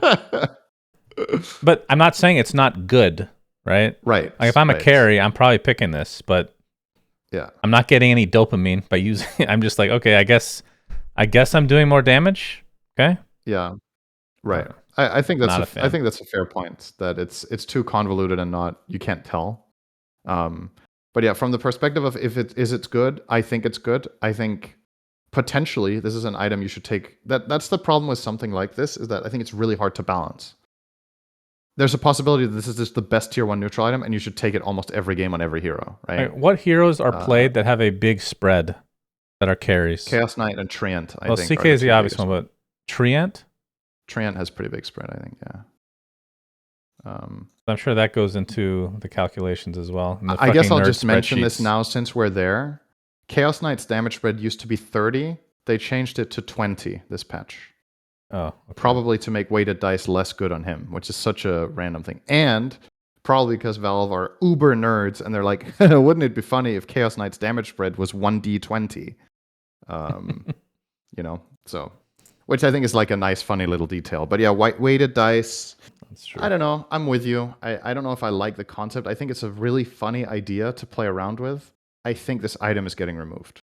I agree. I was going to say the same thing. I think it's getting removed. I mean, but I don't know how fast. But yeah, I don't think it's going to be fast. No. Yeah. I don't think it's going to bother anybody because, like I said, you're not going to be able to know whether it's working or not. So it's just placebo. They put a literal placebo item in the game. Yeah. And obviously, what you need to keep in mind with this, which was also pointed out by someone or a couple of people in your chat, is this does nothing else. So, for example, if you compare it to Chipped Vest, with Chipped Vest, you farm jungle faster. Chipped Vest does way more damage to camps than this does. So potentially, it actually gives you less gold than Chipped Vest over 10 minutes because you kill camps faster.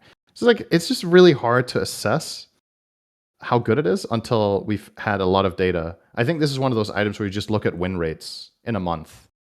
And you're like, oh, it has the highest win rate of tier 1 neutrals, then it's probably good. But still could be a placebo. Maybe they have more confidence because they have this item. Yeah. And that's making them perform better. Plays their best. Yes, I got the dice. This is my game. Yeah, I don't know. All right. Brigand's Blade is cycled out. So no more funny TA bug, which is good. And we get Defiant Shell back, but now as a tier 2 neutral item. Now I missed this item. The last version of Defiant Shell was a tier 3 item that gave all attributes. This was before crafting was put in the game. Now it's a tier 2 neutral. It's a slightly worse version. It can proc every 5 seconds, and what it does is when you get attacked, you counterattack the target within your regular attack range for 80% of an attack. Do you remember what the percent was before? As a tier 4? It was a tier 3, and I think it was 100. It was a tier 3. I think you just did an attack in return. Okay. It was just a regular counterattack. Yeah, I always liked this item. I don't know why they removed this one to begin with. It was a fine item. It was really, really strong. I think they just removed it because it was overpowered, and then now they've figured out maybe how I don't remember this being like, oh my god, we need to remove Defiant Shell. It's too good. It was never in that tier. It was really, really good on Come on, we never... the amount that we cast, you never complained about it once. It means it's not OP. You know? Oh, well... Use you as the I feel like I might litmus test. have made a sarcastic remark about a game where 4 people took it or something. So here's the thing about this item. It's really hard to balance an item that gives counterattacks because certain heroes benefit excessively hard from getting counterattacks. So for example, this item is insane the higher damage you deal because you get free attacks that hit really hard. It's just obvious, right? So on Sven, this increases your farming speed because you counterattack neutrals. So you just farm camps faster. In fights, you do a God Strength attack when you get hit. That's really hard. On heroes like Legion Commander, it makes your duel faster and better because you do extra counterattacks and that procs your passive. It says it can't proc attack modifiers, which is like Maelstrom and Deso, but it does proc your passives. So on a hero like Dawnbreaker, it also helps get Luminosity charges up, so you get a bigger crit. Yeah, I love this item. I don't mind them putting this back in. I personally think this is not a tier 2 neutral. I think it's too good, and I think it should be tier 3, even in this version, but we'll see. We'll see. The old version, like I said, had all attributes, etc. So. I think this item's too good. Let's see, though. They cycled out Gale Searing Guard. Signet. Searing Signet, quick mention. Yep. Deals half damage to non-heroes, but more damage to heroes, so better in fights, worse for farming. Gale Guard. Bye-bye. I think our last tournament, that was the time we saw, I think, 7 out of 10 neutrals were Gale Guards or something like that. Yeah. It's been overpowered since it came out, honestly. Like, they nerfed it by like 30%, and it was still too good. They just gave up, I think, which is fine. Psychic Headband. I'm skipping the Jitty Pollen Bag. We'll see if it gets picked up. I don't really think this is much better than before. It's just different. Psychic Headband can now target allies. This, I think, is super cool and might be too good, but I really like the idea. So if you remember Psychic Headband, you push an enemy directly away from yourself. Now, you can do that to allies, which has 2 uses. 1, if you're ahead of your teammate in a fight, you can push them back to save them. Or 2, if you're playing with a toxic moron, you can push him into the enemy team like a Force Staff for free and get him killed. So really good design. It's good for good people and bad for bad people. Really, really nice. That's nice. Now, unfortunately, the Griefer can also push you in, but we can't have everything, right? It's okay. This is an interesting one, though. Unrelenting Eye is a tier 3 now. Yeah. Just strictly worse than before. A lot of people did not like this as a tier 5. Yeah. I actually thought it was quite good, though. It's just one of those, it's hard to tell it's working. But so it now got halved in slow duration, and it no longer has the status resistance, but it's a tier 3. So it increases your slow resistance by 50%, and the bonus is reduced by 10% for every enemy hero within your attack radius. So the more melee you are, the better this is, because then the slow resistance is more likely to stick. I think my only complaint is the icon is too epic for a tier 3 item, so we're going to need to put an AI filter on that, make it a little less flashy. Yes, just what we need. I don't know. I have a hard time placing this item. I think it's good against really specific heroes like Viper and Veno, but I don't know. It's weird. Okay, Magnifying Monocle and Outworld Staff are out. I am going to make the prediction that Outworld Staff will never come back. I think Monocle might in a different form. Like Keen Eye Optic or whatever? Keen Optic? Yeah, Keen Optic never came back either, right? Yeah. Okay, then we have a new thing. I think this is pronounced Bota. It's I looked it up. It's a Spanish type of wineskin. It's a flask. So Flayer's Bota tier 4 artifact increases your base damage by 15% and attack speed by 30 for 6 seconds on a 65-second cooldown. And then it has a passive component, which is that the active gets reset, the cooldown of it, whenever an enemy hero within 1,200 units dies. Think Helm of the Undying. The more heroes die, the more your Bota is up. I think this... I don't really like this item design. I think it's probably too powerful on certain carries. And the refresh part in particular I don't like because I think it's very snowbally. But it's tier 4, so like maybe it's fine. Yeah, I'm not sure. I'll have to see it in game. This one's hard to Like, judge, I think. you imagine in fights you're playing some mobile carry, right? That has jumps. Like, let's say Kez, or even a hero with a blink like Sven. You blink and you kill someone because you have Boda, and then it immediately is just ready again. And 15% base damage is crazy on certain heroes, like Terrorblade is the first hero that just comes to mind with this, because it's base damage. So if you're TB and you have like 150 base damage in meta form, you pop your Boda, you get 30 attack speed, and your hero just eats, right? Carry Tiny perhaps is back with this as well. There's some interesting things. Okay, Idol of Skriok, new item. Phased movement speed, or excuse, phased movement. This is like phase boots. It is not terrain walking. It's phased movement. 50% slow resistance and 25% evasion for 5 seconds. Yeah, don't know. Honestly, can't place this at all.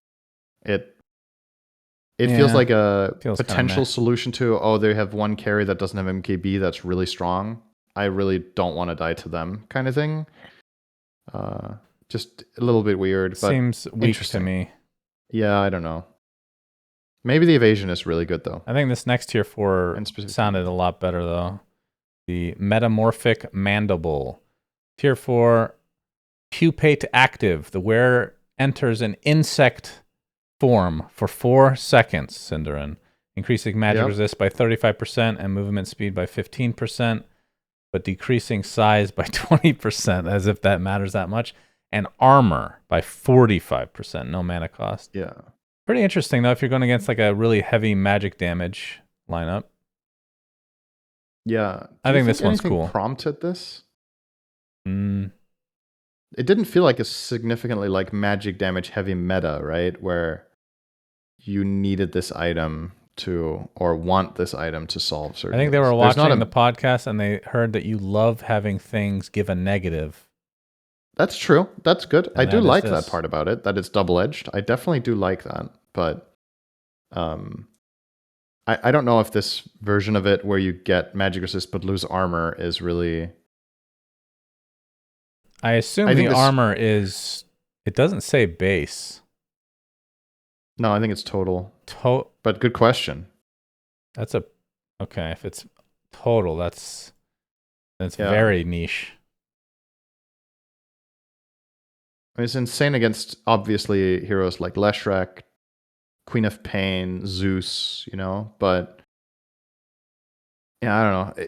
It's kind of weird, but I like this idea of an active where you're sacrificing them against something else. As usual, I like that. But, I don't know. I don't know if these were the stats I would have made for it. Yeah, it's just number changes, though. I think conceptually, I like it, though. Yeah. And then Rattle Cage is back. The good old...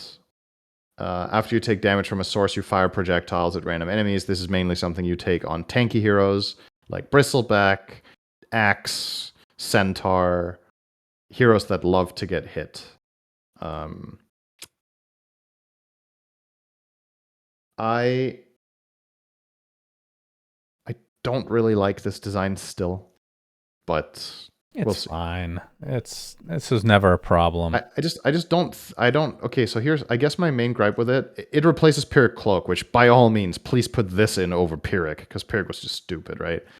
It's effectively, you are tanky, and therefore you get rewarded with damage. I think that's my problem, is I see a neutral item that transforms your hero quite a bit. Because this is passive. This isn't just a timing thing where, oh, you can just not hit them for 3 seconds.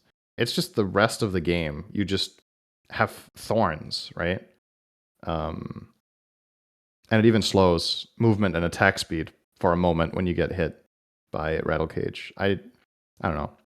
I don't really like this one, but that's just me. And other people who have good taste, of course. Dizun Bloodright is now tier 5. Great but item. It's better. It has more AoE. This item was too good to be a tier 4. Let's be honest. That's crazy. I think this is a good change. And then they put in a new tier 5 item, which is more or less Illusionist Cape. If you remember that tier 4 item that everybody fucking hated.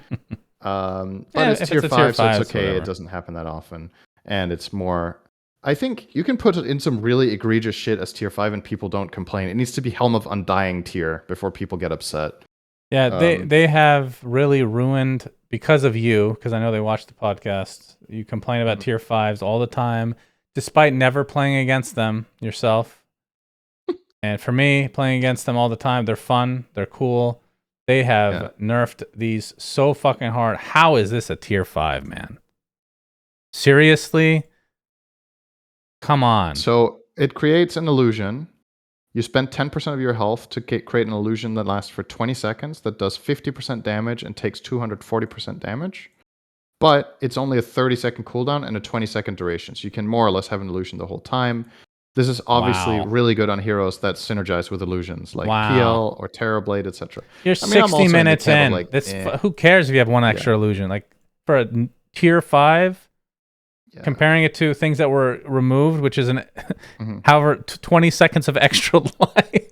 I mean, when that first came out, I said immediately, this is the best tier 5 they've ever made. Like, it's crazy good. Yeah. But the new tier 5s, man, just all across the board, not exciting. What would you rather? I know what the answer is here, but I'm going to ask anyway. What would you rather have? Would you rather have the base item be more powerful or the enchantments? Yeah, the base, of course.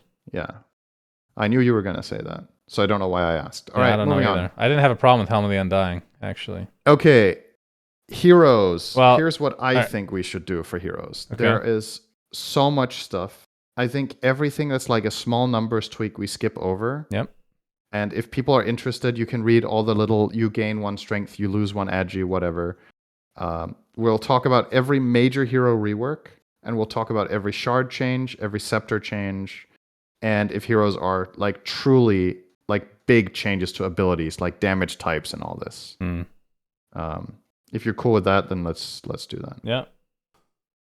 Okay, so we are back. Shannon just took a quick intermission. You can guess why. And you would be right, but he also got hot water. Thank you. Okay, so let's go through the heroes and talk about major changes. So first quick notice, Anti-Mage no longer has Counterspell Ally on the shard. So goodbye to that. Axe has been changed on Battle Hunger. It is no longer armor-based, so it doesn't use armor as a multiplier, but now it does pure damage. Yeah, why do you think they changed this one? So there was a build that was really popular in Pro Dota and in pubs alike, where you would start 3 Rings of Protection, and then you would go Urn, and you would go Vessel, and you would go Phase Boost, and you'd buy a crap ton of armor and max Battle Hunger, and it would be super oppressive. I thought it was interesting to see X being played that way, but maybe they were like, we can't balance this without killing it in a way. I mean, you should be able to, no? You could just lower the armor coefficient or something. They had many variables to change. So if they changed it this way because they felt like it was overpowered and they couldn't solve it, I mean, I disagree. I think you could have changed the numbers, but yeah, maybe they thought X being able to scale like that with armor was just silly, and now that Battle Hunger is pure, this makes it better against some heroes, and it makes it more consistent throughout the game, because as heroes get more armor, you don't do less damage, you do a constant amount. I kind of think this is a bit boring, and the older one was way more interesting, because it scaled with your ult giving armor and this and that, right? I agree. I don't know. Maybe it'll come back. Maybe this is like a band-aid or something. And was the other version even that broken? Like, it was strong, but I don't think the hero was like stupid. Anyway, it's what it is. Okay, Bloodseeker. Sanguivore no longer upgrades with your shard or scepter, but you get more base heal. And now the shard is now the one where you do pure damage per attack. It's down from 3 to 2% because it's not the scepter. And now the scepter is 2 rupture charges. So the 25 talent. 25 talent is now plus 2.5 second Bloodright silence duration, which I think is a trash tier 25 talent. Yeah, it's terrible. Honest. It's truly bad. How many seconds would it need to be 25 talent worthy? I don't really think it matters that much. That's the thing. At that point, you have dispels or you dodge it, right? Yeah. I know that's obviously a way oversimplified way of looking at it, but I just... This would be one of the heroes in Dota that I'm least excited when I hit 25. I think both talent choices are honestly pretty bad compared to... What's the other one? More or less everybody else. The move speed, right? 18% max thirst move speed, which sounds cool in theory, but it's max, so... you need to be really fast first before this is really cool. And like other heroes just transform completely at 25. So it's kind of meh. But I believe the hero's up in win rate. I think the shard change is very strong. You do a lot more damage and helps you farm and stuff. I mean, this is what it originally was. How many years ago? Yeah, it's been swapped back and forth a bit. Okay, now this one is a novel. Brewmaster is really changed. I'll try to make it quick. So he no longer has facets. He no longer has Primal Companion, and he has a totally different innate. This hero is just reworked entirely, more or less. His new innate ability is called Liquid Courage. When you drop below 50% health, you gain status resistance, and your move speed starts alternating. This is like stuff that happened before when you would use Drunken Brawler. The effect becomes stronger the lower health you are, so you get more status resist and more move speed. When you get your shard, you can activate the ability to toss a strong drink to yourself or teammate to grant the max effects of this for 5 seconds and provide max HP regen per second. So, interestingly, throwing this to an ally might be cool with the shard, just making them stronger, because you sure as fuck are going to be weak because you're the new brewmaster, and therefore you probably just make your allies better and you get drunk yourself. Thunderclap got changed a little bit on numbers. We'll skip that. Cinder Brew now rolls out a barrel of ale that deals physical damage to enemies in its path and drenches them along the way. So that's the old facet, right? That was a facet. Now Cinder Brew just throw. I think this is cool that this is just a base spell because I think people thought it was fun. So I like that part. Drunken Brawler. Oh my god, this here is so confusing. So Brewed Up, which used to be on Cinder Brew, is now on Drunken Brawler. Whenever you cast an ability, you become brewed up for 5 seconds, gaining plus 100% stance bonuses. If you're already brewed up, you extend it by a second. After the brewed up ends, Brewmaster is hung over and cannot become brewed up again for 9 seconds. They removed Void Stance. Earth Stance gives a little bit more magic resistance. Fire Stance gives a bit more attack speed. You can now change stances without canceling, channeling, or invis. Okay. Primal Split, Void Bruling removed. So now it's back to 3 splits. I think Valve realized that the hero saying 3 of me, haha, when he splits doesn't make sense. Did they ever change the icon? I don't think so, right? I don't know. I don't even remember. But you could argue lore-wise that it's because he's drunk and can't count. I think most people, even when they're completely fucking intoxicated, can still count to 4. But who knows? Anyway, no Void Bruling. Ulti lasts longer. Brewlings now get Drunken Brawler stances. Are you bored yet? Oh, yeah. Okay. If you think Brewmaster is interesting, read this. If it's one of your favorite heroes, I'm sorry. That's the thing. In Dota 1 and early Dota 2, I love this. This is one of my favorite heroes, believe it or not. Because there wasn't that much to micro, really. Yeah. I don't understand why they need to do like these crazy novels for this hero. Make it more simple. Like they got rid of the Void Bruling. I guess in a way that's making it more simple. His abilities do not need to be this complicated. Like, yeah, time to tone it down. Charm for it, right? Like he's a novelty hero. He's very special. He doesn't have to be though. I think Primal Split is one of the coolest ultimates in the game, and it's a shame that we don't see him more consistently, not just in pro games, in pubs, because you have to read a fucking novel to understand what the hell he does. Right. I don't know. But it's mostly the Drunken Brawler at this point, because Thunderclap, Cinderbrew, and Primal Split, I think, are relatively basic now. Yeah, I guess.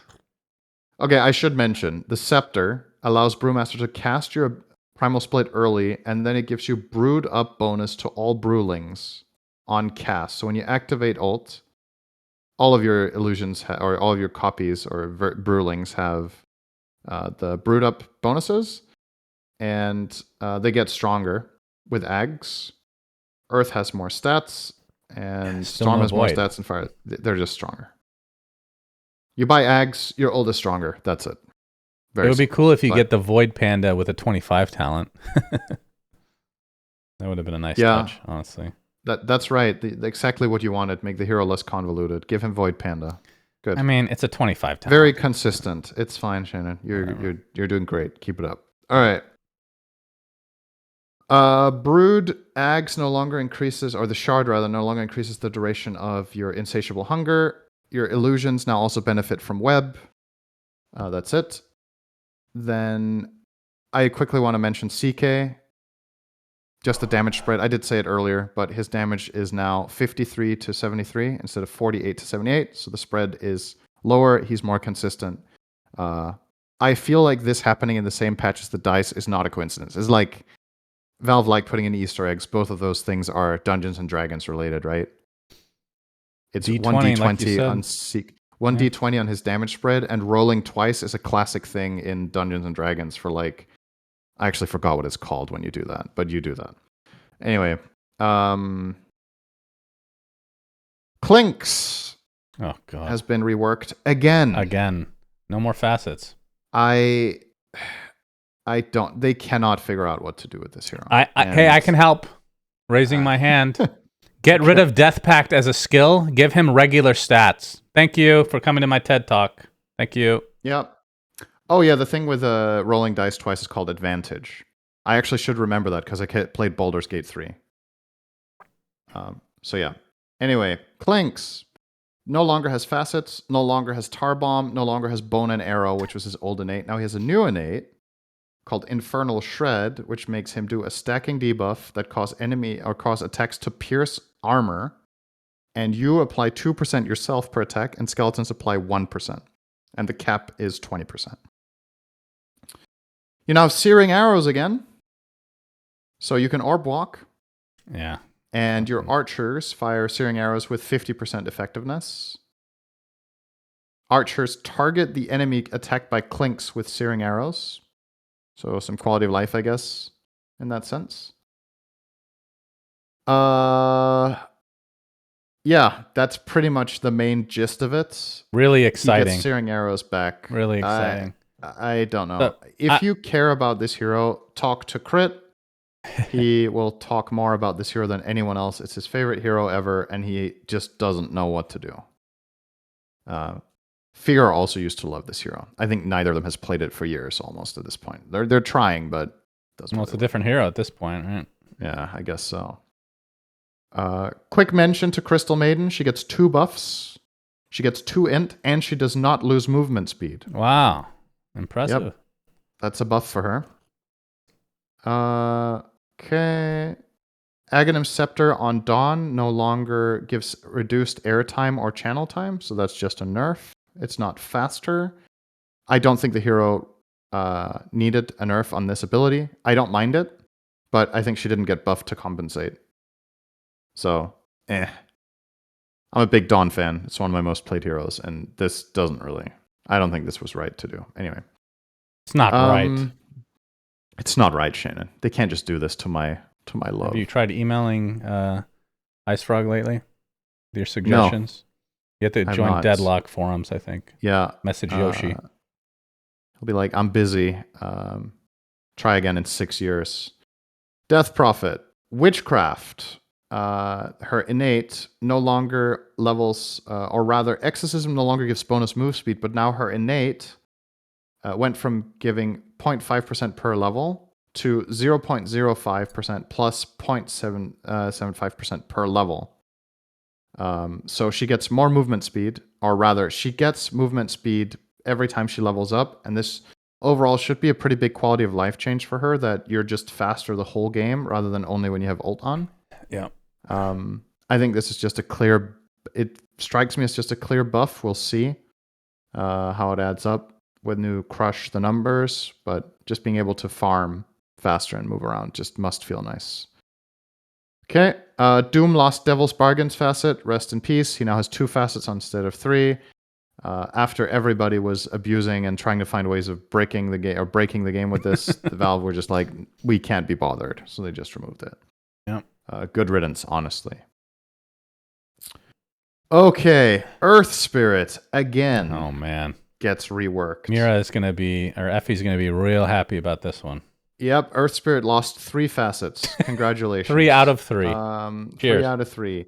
He gets -6 base damage, which sounds insane, but there's a reason for the madness. So, Stone Remnant now passively grants you 2.5% bonus attack damage per unused stone. Whenever you use another ability on a Stone Remnant, you gain 7.5% bonus attack damage for 10 seconds. Boulder Smash lower cooldown. Geomagnetic Grip can now be cast on allies by default, so you don't need the shard anymore to use this on allies. What the shard does is it reduces the cooldown by 3 seconds, and it increases the cast range and speed by 50%, making it effectively 1,050 cast range ability with 900 pull speed. This is kind of akin to the old Geomagnetic Grip, which was broken as fuck. Super bro. That's what made him busted on release. Yeah, he was unreal on release, this hero. And this shard is obviously really, really good. I have a really hard time placing this hero. I don't know what they're trying to make him. He gets attack damage. Is he meant to be a carry? Is he meant to be a core? Is he meant to be a support that hits hard? Like, I don't know what's going on. You just got to try it. If you're an Earth Spirit enjoyer and a specialist, you probably just find a way to make the hero work regardless through raw spell casting, but I don't really know. I feel like this hero lost its identity somewhere along the way. And I honestly don't really feel like it needed to for any reason. Like, you could have done numbers tweaks instead. I think, obviously, original Earth Spirit was stupid broken, and it had to be changed. After they moved the spells around, so the slow was on the kick, and the stun was on the roll, and the silence was on the pull, and then they tweaked some numbers. I honestly like that version. Like, I agree. That was fine. Just, it doesn't need to be overly crazy with attack damage and whatever the fuck they're doing. Like, just, I mean, even during let that him be a support. He doesn't have to be flex. Let it be a 4. Let it be a good 4. It's fun. It's fun to watch. I can understand wanting all the spirits to be mid focused, or at least possible. Do they have to? Like, they're brothers, Cinderin. Come on. Yeah, brothers are different. I'm very different from my older brother, Shannon. So are you. He's very smart and educated. Yeah, but he also has to wear a diaper, so he can't have everything. Yes. You know, Earth Spirit is wearing a diaper. I think if you two were heroes in Dota, you would not be the same role. And your brothers. So there you go. That's true. Okay. Shaker Scepter, or excuse me, Shaker Shard no longer allows you to walk on your fissure. And he got a couple of other numbers nerfs. Do you like this change? I thought it was kind of cool and like a novel thing that he could do that. Maybe it was stupid, but I thought it was fine. I mean, it wasn't broken, right? It's like happens every once in a while where it's relevant. Yeah. I don't know. Maybe it was just weird. Don't know. Okay. Let's see what's the next one worth highlighting. Enchantress, I think, is worth noting here. Her innate has been changed to be weaker, but now it also works on her units. So beforehand, you made every neutral creep in the game stronger, which was against the enemy team. They took more damage. But now it works for the creeps that you take. And by extension, it's worse numerically, but now you're in control of the creeps that are stronger. And Little Friends has been changed to also give, that's your scepter, now gives Rabble Rouser, so it applies your innate to the creeps that are affected by Little Friends, but they get less attack speed. Honestly, I don't really think this matters that much, but I could be wrong. But I'm not really seeing it that much. Okay. Faceless Void applies 1 instance of damage when he casts Time Dilation, regardless of the amount of cooldown instances for the enemy. So what I'm reading here is, even if the enemy has nothing on or has everything off cooldown, they still take 1 instance of damage and slow. So it can cancel Blink, I'm guessing, for example. I would think. Okay. Soulbind can now be reflected. This sounds like a headache for the programmers, but maybe they were getting bored with challenges with Rubik and Morph. It's been too long. Ability can now be reflected. Reflected spells now get cast onto both units affected by Soulbind. I didn't even realize this couldn't be reflected. Yep. That doesn't make one of the few single target spells that didn't work on Lotus. I think largely because it was causing bugs, and maybe somebody figured it out, and now they can put it in the game. I have to guess that's what it was, honestly. Interesting. Quality of life to Hoodwink. this was super annoying when you were playing the hero, so I'm really happy with this. Mistwood's Wayfarer, that's the one where attacks can get redirected to a tree.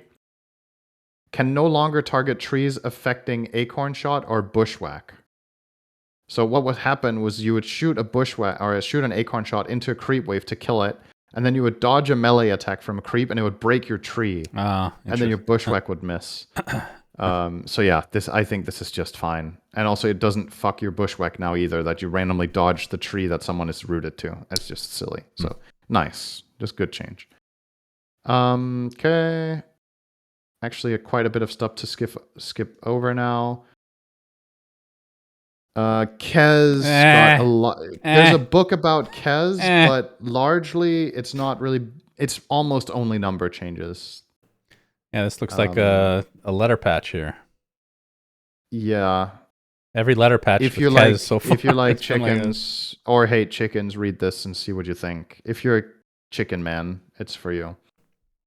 Gonna quickly mention Leshrac, Diabolic Edict. I think this was misinterpreted by a lot of people reading the patch. Diabolic Edict with Misanthropy. The duration has been increased from 6 to 7.5 seconds, and people are like, what the fuck, why is Lesh getting buffed? This is a nerf. It does the same amount of explosions over longer time. So you do less damage. Or you do the same amount of damage, but slower. So it's a pretty big nerf to Misanthropy. Probably needed. That thing was insane. I would rather rework this talent entirely. I think, or facet rather.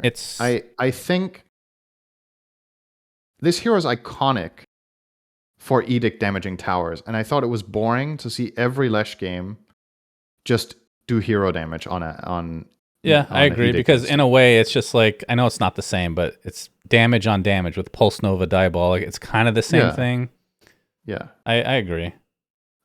Come up with something else than Misanthropy and just axe it. It's fine. I think there's other things you could do. If you want to make something that you could find something that interacts with Split Earth somehow, or something that interacts with Lightning Storm, and then the other one can still be Chronoptic, whatever it's called. I know you're going to hate this. I think Lightning Storm can be replaced by literally any other skill. Just think of something new. Never liked that on him, even in Dota 1. I get why, but at the very least, they've buffed the spell a lot of times to make it more interesting, right? Like, it's slow. Give him a passive, Cinderin. You could use it a passive. Yep, you love that. Okay. You could play ability draft, then you can pick whatever passive you want. Yeah, true. Okay, Lone Druid. Let me preface this by dude. saying this hero has the biggest loss of win rate in the patch by far. He is shit. Base movement speed reduced by 30. Huh. What the fuck? All right, we'll get to that. Has a bit more base damage. Is he also facetless? It's all of them? Lost his facets. Removed his Gift Bearer innate ability. It is now a part of the Summon Spirit Bearer ability.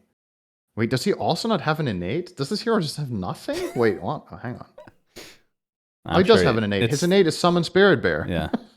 All right. The most important one. I must admit, when I read the changelogs yesterday, I just skipped this. I was like, I cannot be bothered. Same. This is so fucking long. All right, well, we will go over it, courtesy of Allwell to be consistent with the rest of what we've done. So, Spirit Bear is an innate. It cannot be leveled up.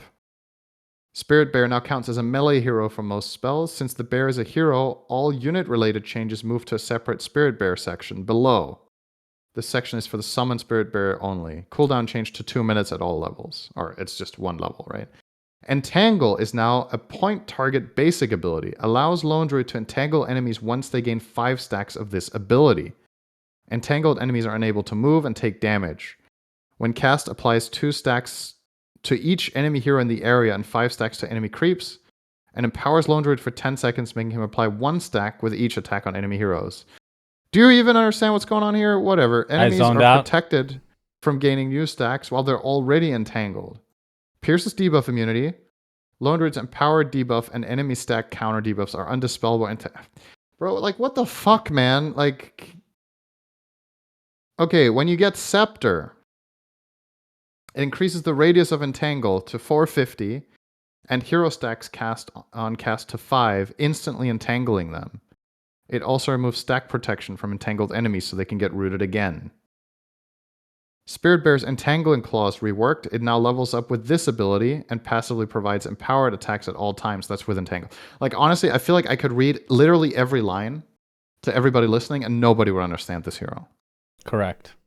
Which probably is also in part why the hero has so bad win rates that nobody knows what's going on. So, okay. Spirit Link no longer grants attack speed or shared armor. It now passively grants movement speed to Lone Druid and more to his bear. So you get 10, 20, 30, 40. The bear gets 20, 40, 60, 80. This is why you lost 30 base movement speed, which means you're slow as shit until you level Spirit Link. True Form has mana cost reduced from 200 to 80, way cheaper. 25-second duration down from 40, but cooldown also drastically reduced to 60, 55, 50 down from 100. No longer grants Entangling Claws and Demolish to yourself. It now grants a massive amount of bonus attack damage, 50, 90, 130, and more armor than before. And then there's a hero section for Spirit Bear. Yep. Because it's so reworked that it becomes a hero. God help me. Counts as a universal melee hero. Spirit Bear's attacks count as melee hero attacks against the banner, archers, whatever. Come on, skip that. I'm not gonna. Please. Spirit Bear can break smoke.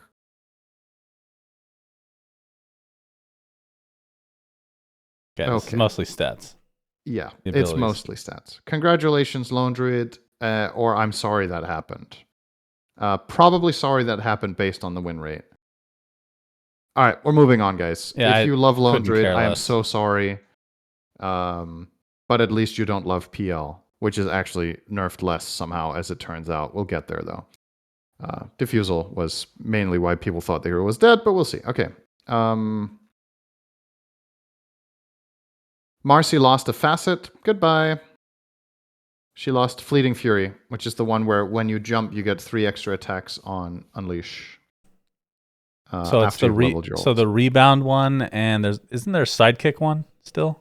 There's Pick Me Up, which is the one where you can take an ally with you when you throw them in, and the other one is Buddy System, where you and your ally share a portion of health from Bodyguard. Healing, that is, of Bodyguard. So it heals. You heal each other while you have Bodyguard on. All right, I think good riddance. Honestly, I think that facet was just broken, and it's a good change. If she's too bad as a core now, find another way to buff her. That facet was stupid. Okay, Medusa Innate no longer benefits from mana cost reduction effects on the mana shield. Probably more related to the frog than anything. Sorry? It's probably related to the frog. Largo? Yeah, in part at least, I would think. I don't know. It was also, you were doing a build on Medusa where you went Kaya, right? And did some stuff late game. That's the thing? Wasn't there a build with like Kaya, and there was one with Parasma for sure.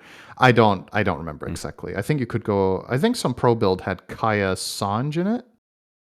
Really? I could be wrong. What the fuck? I think there was something. There was some build. Weird. Anyway, doesn't matter. It's gone. So, Mirana, we talked about the movement of Starstorm to. This is like the only talent I highlighted just because I saw how much of a change it makes. This hero is back as a core. I think Magic Core, which I think is really cool. We'll see if it's overpowered. Then they're probably just going to tweak it. But I think Mirana being played is nice, and if she has more utility than just being an arrow and Moonlight Shadow bot, that's cool with me. Wait, Morphling now stuns sorry, again. I missed something. I missed something. Why is she good? You're saying she's been good? Okay, so 2 things happened. First of all, the E-Blade change allows you to use the double Starstorm with E-Blade. And secondly, her 20 talent is now plus 200 Starstorm damage, which used to be a 25 talent for 250. So you hit this timing a lot faster in the game, and it's really, really powerful when you hit it. So it's strong. E-Blade, Ags, Mirana hurts like hell. You should try it in Turbo. You'll see what I mean. Pass. You don't like Mirana. Morphling stuns on Adaptive Strike again, even if you have Ebb. So that's back. Yep. Okay, numbers nerfs to Naga and Prophet, probably deserved. Actually, a lot of heroes just with small numbers changes here. Okay, can I just... Maybe I'll mention this every patch until Valve changes it, okay? I like Omni Knight. I like this hero. I think he's fun. I think it's cool to play this really hyper defensive support. This hero is nothing. He's not a core, and he's not a support. Commit and make him one. And when you do it, make him support, okay? But that's just my personal bias. You want Hammer of Fury to be deleted, right? I honestly, like, whatever. Just, this is a step in the right direction. He has slightly less cooldown on Repel. He no longer gets Hammer of Fury disabled by Silence. But the hero has no identity. I think, to me, this is the single hero in Dota that knows the least what it wants to do. It's like, it's not really a good support, and it's not really a good core. And it can't shine in either role because they don't want it to be too good then. I mean, the thing is... Don't flex him. Just make him one thing. It's okay. I like the... how do I put this? The build where he was off lane going like Echo Saber, the Hammer of Purity. I feel like that's a different hero. Just create a new hero based around that skill. Sure. And then make Omni back to his support ways. Yeah, I'm okay with that. Like, because I do think the Hammer of Purity can be made into like a cool build. It's just, it feels, if you're a new player reading his skills for the first time, it's so fucking random that that's one of his abilities. Like, oh, support, carry, support. Oh, interesting. Yeah, and I don't know. There's just so many things about this hero that are just wrong, in my opinion. I'm sure eventually we'll come around to it, but I miss this hero. I think it's fun to play. I think it's fun to watch. I think it makes really cool moments because of how clutch it can be. But Repel has 1 year cooldown. Guardian Angel needs to be ground targeted, which I thought was a nice change because I thought it made it more skillful and interesting. But again, he's just still so weird. Like, I don't know. Okay, one of my favorite changes of the patch, Shannon, Oracle got back one of my favorite skills in Dota, the Old Fates Edict. Wow. Now it both disarm. No longer has separate effects for allies and enemies, so now it always disarms and always grants 100% magic resist, which is obviously a big nerf because the previous version that we just had was strictly positive for allies and strictly negative for enemies, but it now has way less mana cost and lower cooldown. Not enough, though. It needs to have much lower cooldown than this. But I love that we're bringing back Edict and making Oracle more of what made it cool. What makes this hero fun is, and really unique, is the double-edgedness. As you know, I love that. Of always having these really complex abilities where you have to choose what part of it you want. And you're either really giga-saving your ally or fucking them over. And the same with enemies. It's cool. I know you feel that way. I'm glad that you have something that you like about this hero. Go ahead. I'm trying to be positive here. Knowing how you like things to be simpler, I think you liked the newer Edict more than the older one because it's easier to understand. I mean, I don't really have an issue with Oracle, even with this. Like, I feel like when he first came out, he was quite convoluted. So they've toned him down quite a bit. Sure. I don't care either way with this one, I guess. I just think the problem with this is now that you're bringing it back to the old version, it just needs to be better than this. The cooldown's too long. I think. But we'll see.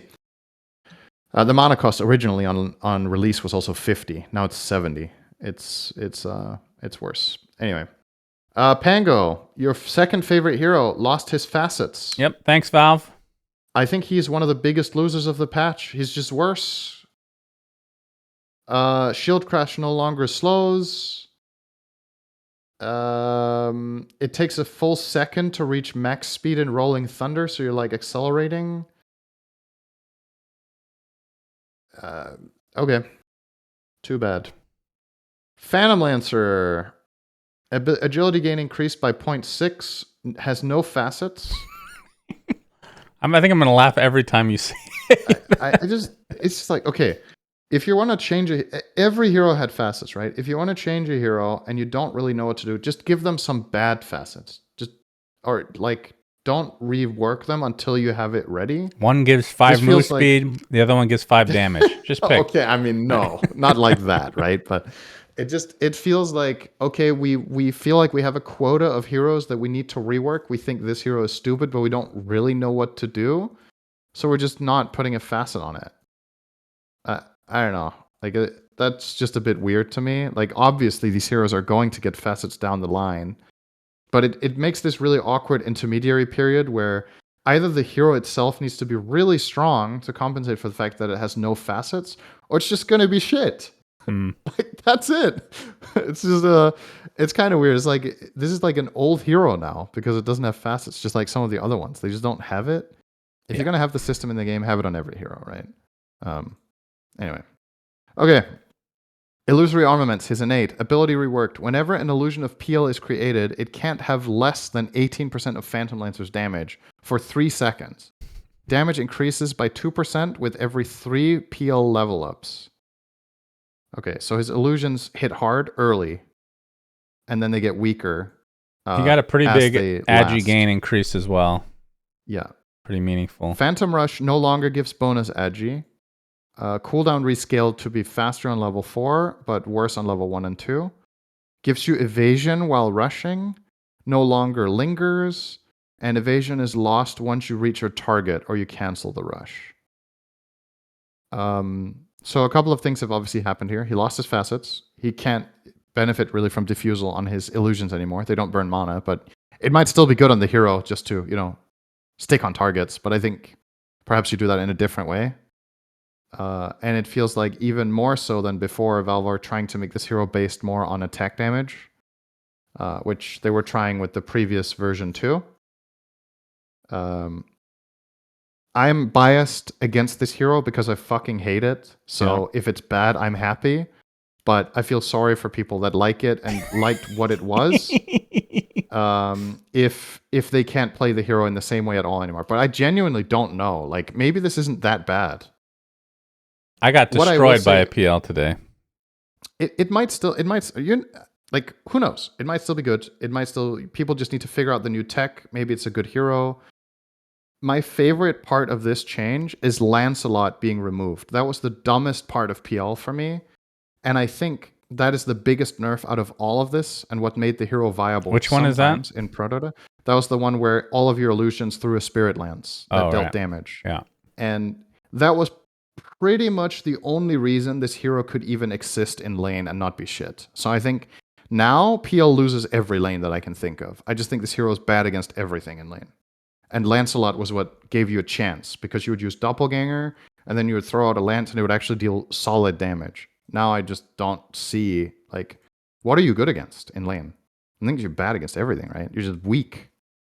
And that probably kills the hero in pro because if you can't get through laning stage at all, it's tough to play at a pro level, right? Your hero needs to somewhat survive.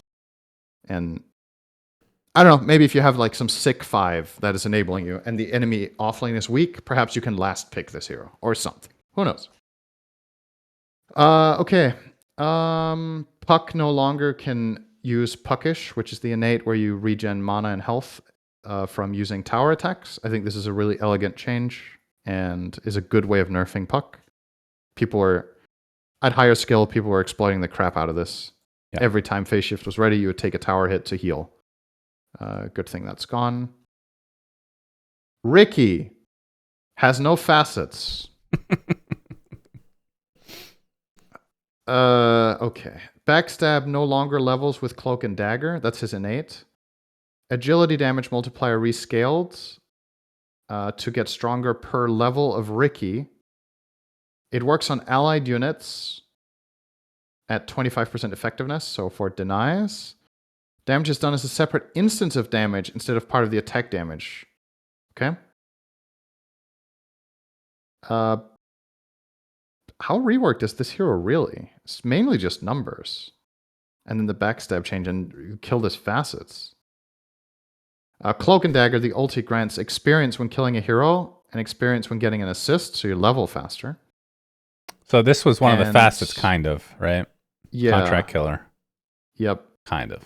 And Ag slightly reworked. No longer increases the number of targets attacked. Now can also hide within allied creeps. Increases ability by 1 second and attack count by 2, but only when Ricky hides within an ally. No longer increases attack count on non-ally casts. And provides move speed to the ally Ricky is in to help him stick on target. Okay. Have to see it. Yeah. Which we won't. I don't know. I can't. Yeah, I don't know. All right.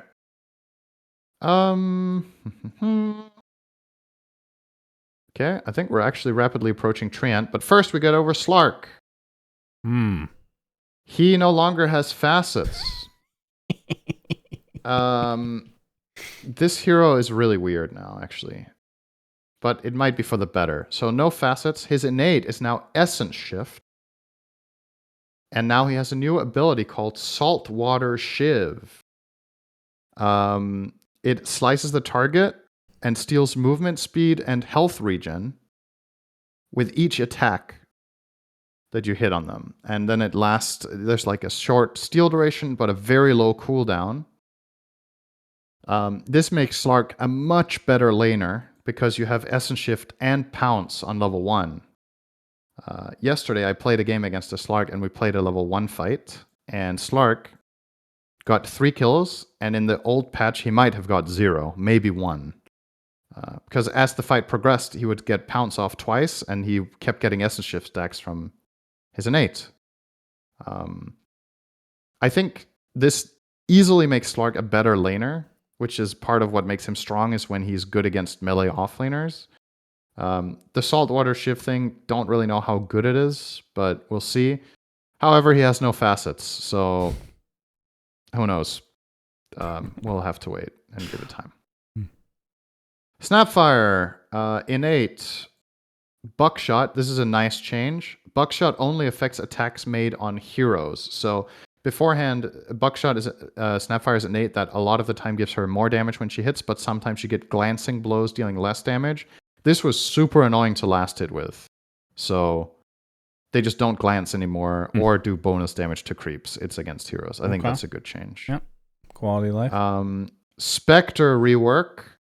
Spectre is now an agility hero. Lots of base stat Wait, you forgot to mention. Yep. Remove the facets. Yep. Spectre has. Wait, what? You're right. Actually, okay. Spectre doesn't have facets. Okay. And it never gets old. Fuck me, dude. Wait, what's her innate now? Her innate is Desolate. That's right. So now her innate is Desolate. And it improves with her level. So you start with Desolate. Now, Shadow Step, which was her old ult, where she jumps to a target, is now a basic ability. Thrusts an uncontrollable illusion, which follows the target and attacks it, with a cast range of up to 1150 on level 4. So you have no global ulti anymore except Haunt, which is now your ult again. That's the old ulti that used to now be the Scepter, is now again the ulti. And you can use Reality with Shadow Step still, but Shadow Step obviously isn't global. It's a short-range cast ability, so you jump to targets in proximity.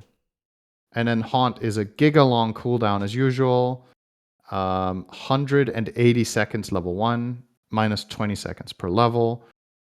And yeah, as mentioned, your agility again. I think this hero is ass when I read this. And I had to see the Shadow Step. I don't necessarily mind the direction of making Haunt the ult again, but the Shadow Step just seems really weak. And I think she also tanked hard on win rate. I don't know. Like maybe there's a way, again, maybe this is another hero. There's a way of building to make this work. But she also slightly suffers from the diffusal change in some builds because all of her Haunt illusions don't burn mana. Yeah. This is another one of those. We're trying to make the hero more interactive with Shadow Step being a regular spell that you just cast and have earlier in the game, but in reality, you're probably just... I'm seeing a trend that they are trying to go backwards. A lot of heroes getting old stuff back. Yep, that's facets being completely removed with no... We'll get to this at the end. No compensation, yeah. Okay, quickly going to mention TA because going back, her meld numbers are now the exact same as they were in Dota 1. Minus 2468 armor and 50, 100, 150, 200 damage. This is an iconic number for me. That's why I remember it. I don't know. There's very few abilities from Dota 1 that I remember the exact numbers of, but I know for a fact this was the meld numbers. It's exactly how it used to work. Big nerf. She lost a lot of damage from this. Terrorblade. Innate. Illusions that are outside 1200 radius no longer have a damage penalty. Damage increase for illusions within 1200 radius increased from 25 to 60%, which sounds crazy good, but Conjure Image does a lot less damage. The illusions are just worse, but then they don't have the pen. I think if you run the numbers, I'm assuming this is a nerf overall, and they also nerfed Reflection. So just worse, I think, but okay. I don't know. Feels like it Tide is kind of better. cancels it. Go ahead. Tide is better in terms of win rate. He has more damage on Anchor Smash at all levels, but he doesn't have the 10 talent for Anchor Smash damage anymore. However, because he's just better in base, you can probably run this and consider going the Gush talents and getting Eggs and becoming a gushing powerhouse. And he has a 20 talent, which seems ridiculous. Anchor Smash affects buildings replaced with Blubber effect triggers Anchor Smash. So Blubber is Tidehunter's innate. That's the one that procs when you trigger the Kraken Shell effect, the old one. So whenever you purge stuff, you cast Anchor Smash every time. That's fucking awesome. It's really strong. That's awesome. I think this hero got a couple of percentage points win rate. I think that talent is a part of it. It's really, really good. That's cool. A lot of melee hero matchups, you just hurt them so much, and you're guaranteed to Anchor Smash them. So even if you're stunned, they're going to break, or rather, you're going to break out of your stun with Blubber, and then you're Anchor Smashing them by default. So you don't even need to cast it. I will say this is a bit sad for the right-click build, I guess. Well, I guess there's a couple right-click builds. When I think of Tidehunter from Dota 1, Cinderin, you remember the 360 used to do with the old Anchor Smash? Yep. You go attack speed, You like love Hyperstone, Hyperstone, Hyperstone. That's Mhm. kind of what this 25 talent used to be here. A little sad that that's gone. Obviously, that's very, it's a 25 talent. You're not going to see it that often. Literally. Again, never. don't give a shit about the pros. Couldn't care less about them, Cinderin. Care about my games. I'm actually wrong here. This was taken. There was Misclick? a couple of games that people played Carry Tide. I think Ame played it. I remember at least one game, and he would have taken that. But yeah, it was extremely rare, so it might as well not be there. Okay, tiny honorable mention here. Avalanche is now an aura when you cast it, not an aura passively. Don't worry. Just walking around with Avalanche all the time. It's an aura on the ground when you cast it. What this means is it's no longer influenced by status resistance. So this means that Avalanche is a consistent stun. I think that's a good change. It was kind of weird before. Treant Protector. Oh boy. Here is a fucking book. He no longer has facets.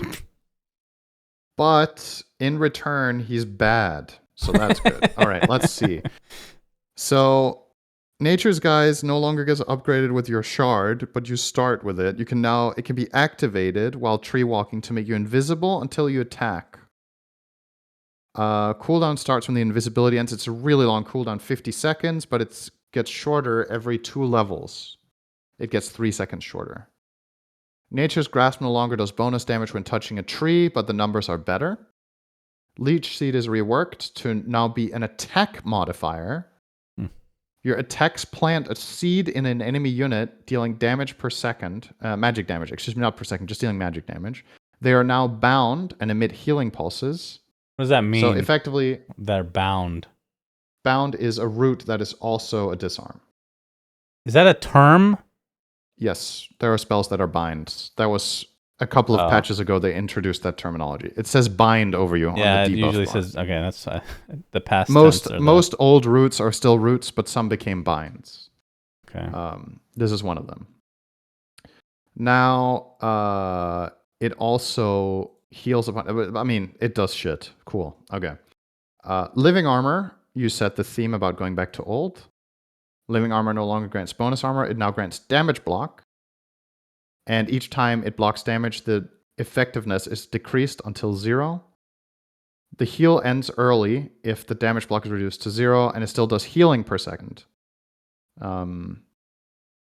This means it is really easy to remove from towers, because you just need to hit them a couple of times and the damage block is gone. But for fighting, it's interesting against certain heroes to have this damage block aspect rather than the flat armor. The old Treant used to have this in a different version that was much stronger on heroes. And now the big one, Overgrowth, is now upgradable with Aghanim's Scepter. When casting Overgrowth, Treant Protector draws power from the earth, becoming massive for 16 seconds, gaining plus 100% strength, phased movement, and a splashing attack that deals 60% of attack damage in a 300 unit radius. While large, he has a fixed movement speed of 345, undispellable buff. Cool. They're trying to make him a core. By all means. Why? By all means. This hero's been fucking... This hero's been irrelevant for a decade. It's fine. Then make him better. Nah, just make him core. What are you... Like, why? Give him some time to shine, Cinderin. He's a tree. He needs sunlight. Okay? I'll say this. I've seen and I've heard that there is an offlane core Treant build that is viable. Okay? So it's not strictly bad. But I just... The numbers changes make him... I think he's just so bad as support, man. You know, a way to get me excited about a spell is to say... where is it? Let me find the line here. Okay. He becomes massive for 60... I was sold the instant I read that. Yeah. Like, that's fucking cool. All right? I want to play a massive tree. Hard. That's true. But I don't... I can't do that, so... They could call the scepter... Maybe his innate should be morning wood, and then he's stronger during daytime. He could get that from Dawn. What do you think? They can just bring Deadwood from Han. Better hero anyway. Everybody misses that. So, in all honesty, when I read over this, I think they're trying to make him a core, but they're also trying to still make him a support, but I just think he isn't. I think he's just too bad. So effectively, now you're taking him away from the support role into the core role. And if you want to do that, peace be with that, but then really lean into it and make him an actual core. He's only a core with eggs. It's just a weird design, right? It's kind of the Omni Knight treatment where now he's like in this odd intermediary phase where he's like neither really support nor core unless if you have eggs. They're going to test this out. If people like the eggs, then they build the hero around it. And I'm fine with that. Potentially. It's just, right now, it's weird. I agree. I don't know. Treant was already unpicked for like months in pro, and now you've done this. Maybe he's going to be picked now as a core, but yeah, I mean, you can tell, obviously, from how I'm talking about it, that You're a big fan. It's really... The alt, or the ag sounds fun as fuck, okay? It sounds really fun, but there's probably a way of doing that without axing the hero without it. And that when I read this, it feels like you either go axe or you suck. So that seems a bit boring to me, but we'll see. Okay, Eyes in the Forest are now granted by the Shard instead of the Scepter, since the Scepter makes you a battle tank. Eyes in the Forest cost way less mana. They have way more cast range, but they no longer cast Overgrowth. So they're effectively just wards. Don't necessarily mind this change. I think that's okay, but... yeah. You know, it'd be a fun change if somebody eats one of your eyes in the forest. Treant globally will become massive for 2 seconds. Just imagine walking around, you become massive for only 2 seconds. It's like useless. But come on, put some random shit in there, man. Have some fun with it. He's angry. Okay, I have to say I have not played the hero yet as a core. I have seen it played as support. It looked god awful. Maybe the core Treant is fun and good and people are going to enjoy it, then that's fine. I'm not here to tell you that this hero must be a support. It's okay if it's a core, but then design him as a core and say just commit and make him a core. If that's what you want, fine. Okay, Ursa Aghanim Shard rework. It no longer gives you Enrage. but instead it applies 3 Fury swipes to each affected enemy. So if you hit multiple heroes, they all get swipes on them immediately. That's a huge nerf still. My goodness. I think this is an interesting change. It's most of the time going to be a nerf. In some situations, I think it's better, but almost always worse, obviously. In every situation that you're ahead and you don't need the enrage, this hurts. And obviously on level 25, if you take the 2 Earthshock charges, you can immediately jump twice to put 6 Fury Swipes on a target, which is pretty strong, I think. But yeah, I would agree. This feels like a nerf overall. And honestly, I really like this change. I think the enrage spamming Ursa was just dumb. Honestly. I liked that. I thought that it just left so little room for counterplay, and it was just frustrating. I mean, this hero is as kiteable as any freaking hero, Cinderin. There's ways to deal with him. Yeah, maybe. I mean, maybe it's too bad. I think he's still good for the same reasons as before, just doesn't have that silly. We can disagree on that. That's all good. We disagree on the tree as well. Fucking massive. 16 seconds of being massive. I mean, okay, maybe I sounded overly negative for how I actually feel about it. Like I was saying, it sounds fun, and I don't mind it. It's just, the hero is just weird. That's it. You need Ags to be fun. Is that good design? I don't know. Debatable. Yeah. I think the rest is just, honestly, just smaller numbers changes. There's nothing... Multiplayer demo hero mode, Cinderin. You can invite friends to the demo mode, which is cool. Yep. All right, let us rate the patch. So, do you think I should go first or you? Depends. Let me go first. Do you want the best score first or last? Do you want to end on a positive or a negative note? Let's end on a positive note. So I'll go first. Okay, no. Wait. Let's twist this a bit. Let's try to guess what each other's ratings are. Okay. Just give me a sec. I need to decide what mine is. All right, we're going to do it out of 10. Okay? Yeah, out of 10? Yeah. Okay. All right. I think... Let's see. All right. I've chosen a number, and I've chosen one for you. What I think you pick. Okay. So I think... Yeah. Let's just give our guesses and then explain what we actually think ourselves. I think you're giving this a 4. That is correct. Very good. All right, nice. What do you think I am giving it? I think you are giving it a 6. It was close. It was 7. Ah, man. 6, 7, you know. But what can you do? Fair. Now... is part of your consideration the gameplay changes or also the hero? Yeah, that's the tough one. Because if you're counting the hero, I think you would give it more than 4. But the hero is the only thing I like in the patch. Oh, so that's part of the 4. So, okay, here's my explanation. Okay. So the hero is the 4. I think this hero's, again, it's not a hero that I'm probably going to play because I'm just not a support player. Unless there's like some core build like you're talking about, if something becomes viable, sure. I think basically everything but the voice of the hero is very well done, very unique, very cool. So well done. Bravo to Valve on that one. Yeah, I know I'm the negative one.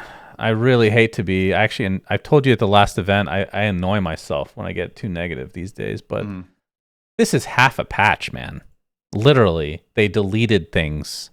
This is half of a big patch. And then I was thinking to myself last night, because my initial reaction when reading it is disappointment. I was thinking, is it better to have half a patch now and half a patch later? And I genuinely couldn't decide because it's not just half a patch, because you're deleting facets that aren't replaced with anything else. Right. So it feels very off to me. It feels like they had this date, they watched the podcast, they saw that you were very confident that they were going to come out with... They put this patch in the game to spite you. Yes.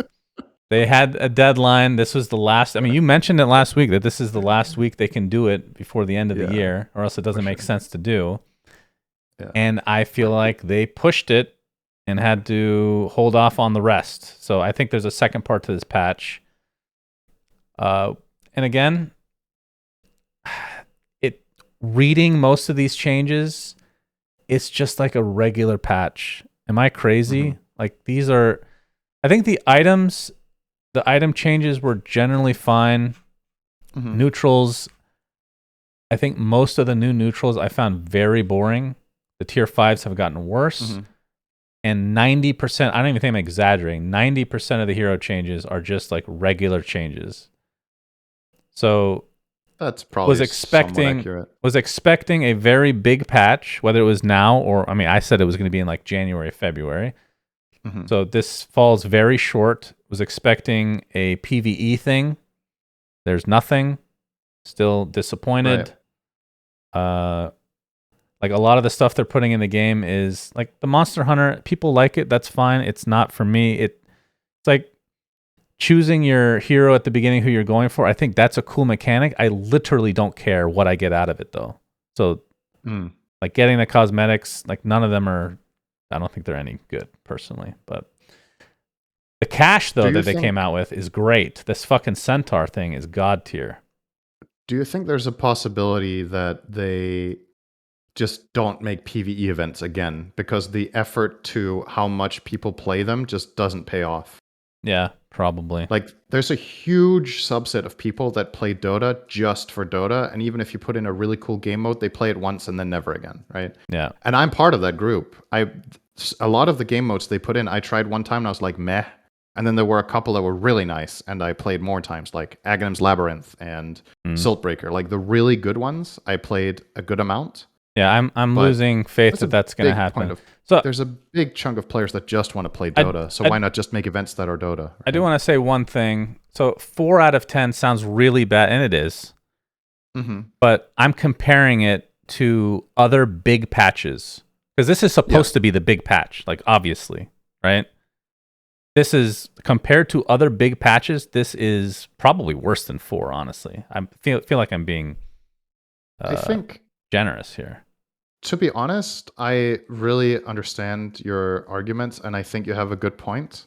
Since it's 740, like if this was 736, it's not just that's one aspect. Usually, when you go to a new like second number, right, then there's like some. It's really not just that though, but it's also the distance from the last enormous patch, enormous one, right? No, I think you're right. Like the more you talk about it, the more you're pulling me toward a 6. To be honest. But the reason I was thinking 7 to begin with was that a lot of the things that I wanted to change in Dota happened. So because deleting of my things, personal bias of what I like, I am probably going to be more than averagely positive about a patch like this because many of the things that I wanted either removed or changed, it happened to. So I'm just happy to see that with, like, whenever I think something is stupid in Dota, it's a really big plus that it gets removed. Surprise, surprise. And I just think I was way more passionate about certain things than you were, being very wrong. So I care a lot more that they're out than you did. Like Sister Shroud, for example, or something like Gale Guard, or specific facets or talents that were just out of whack in my eyes. And I think Valve did a really good job this patch with identifying what's egregious and then removing it. But then what I think they didn't do, I personally think I think every hero this patch should have had 2 facets. And I feel like that's part of what drags it down for me, is that feels unfinished, that you don't really know what exactly you're trying to do with these heroes, so you didn't finish them and just threw it in and see what sticks. You not really. Can you answer the question that I couldn't? Clear. Would you rather have waited for the full thing? I think I'm leaning towards yes, because obviously I feel disappointed with this patch, so I guess the answer is yes for me. For me, it's definitely no, and that's because the things that are more important for me personally in the patch is to shake up the meta and rebalance things. I was sick of Timbersaw every fucking game. Like, yeah, but that could have been. That's where I was at. I was like, there could have been solved with a letter patch, though, right? Sure, yeah, but you were putting me between nothing and a big patch halfway. I mean, we could have had a Z patch instead for now. Okay, if I could have had a letter patch instead and then a bigger patch in 2 months, I would have rather had that. Okay. Yeah. If that was the alternative, sure, but that wasn't what you suggested at first. So, And this is disappointing to me because when they come out with this second half, it's going to feel the same in a way that it's just a half patch. So that means we're going to go however long without like a gigantic patch then, right? I suppose Valve are going on Christmas break now, so I think these heroes don't have a facet until mid-January at least. So it's a month that they're not going to have that. And like, I don't conceptually necessarily mind that heroes don't have facets. I don't think this system needs to exist in the game. When they put it in, it was obviously a huge change, and it was really overwhelming and really unbalanced because some facets were broken, some were bad, and they've done a really good job over time of structuring it so they seem fair. But now that every hero has it, it just feels wrong for 5 to have none, right? Then that just feels out of place in the game. It just feels unfinished. Obviously, they're getting them. We just need to give it time. Yeah, I think my overall vibe with this patch is that it is, for the first time, it feels like a number, like a new number patch that doesn't have power creep, which is also a positive for me. It didn't necessarily really combat it much. As we talked about, there was only really the gold formula with slight less gold for assist kills, and then the hard camp becoming a medium camp. But at the very least, they didn't add more clutter. There's not more stuff. There's not more objectives. There's not more stuff you have to do. More timers to keep track of. More forced objectives. Just, that's good. I think I would once again advocate for less gold on the map, which many other people would too, but it didn't power creep, so that's good. Now that I'm thinking about it more, a 7 out of 10 for you is a 4 out of 10 for a normal human being. So, I mean, right. Honestly, the more I look at it, because I'm thinking of what I consider a 10 or a 9, right? And I've given patches in recent memory, as in the last few years, I think I've given 2 patches 9, and you gave them like 8.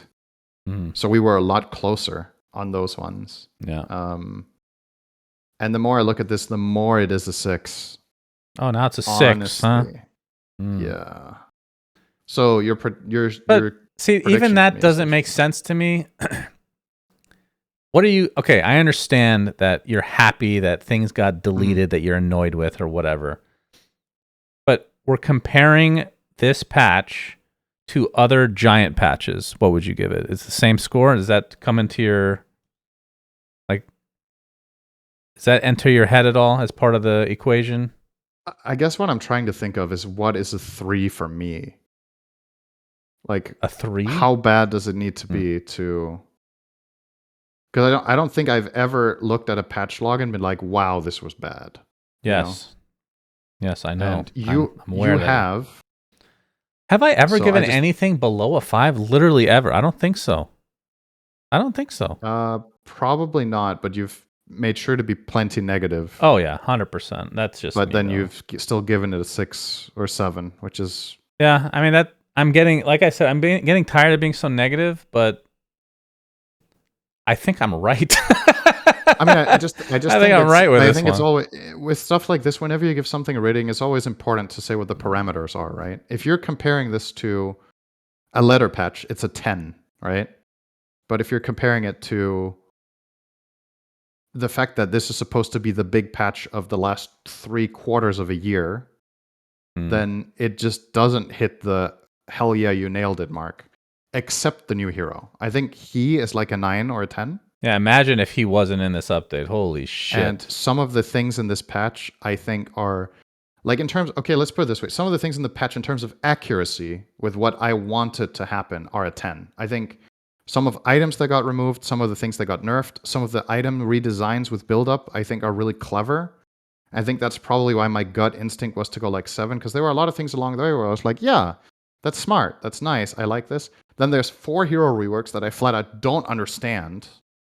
That just drags it down for me. Like, why? Like, what are we trying to accomplish? I don't really understand the point of it. And And even if I don't understand the point, I also don't really appreciate the numbers. Cause like I don't like, it's one thing to redesign a hero and I'm like, this hero didn't need redesigning, but I get what they're doing. But then the numbers also just don't hit for me. But that's a letter patch away, right? You can just numbers your way out of that. Yep. So all right, that was a lot of yapping though. I think Yeah, thanks for carrying me this episode. Let's say 4 for you, and I give it a 6.5. I'm allowed to. Okay, fine. Let's do that. Between 6 and 7. That's all that matters. All right. Yeah, that's right. Yeah, that does it for us. I guess we're not doing a episode later in the week, so and then wait, when is Christmas? Christmas is in a week, Shannon. So that good thing you said that. We need to remember to say that, guys. Have a great holiday, everybody. Are we going to have an episode before New Year's? I assume we'll have an episode between Christmas and New Year, surely, right? Okay. We'll find a way. We'll find time for both of us, hopefully. I don't know how busy you are. I don't have many plans. Between them should be fine. Good. Yep. Okay. Have good so holidays. We'll be back between Christmas and New Year. Yep. Drive safe. Drink safe. Drink safe. Enjoy your amaretto sours. Enjoy the patch. Enjoy the Largo, more importantly. All right. Until next time, Sunsfan Center signing out. Bye-bye. Peace. We say things that don't Subscribe. mean anything, but thanks for listening.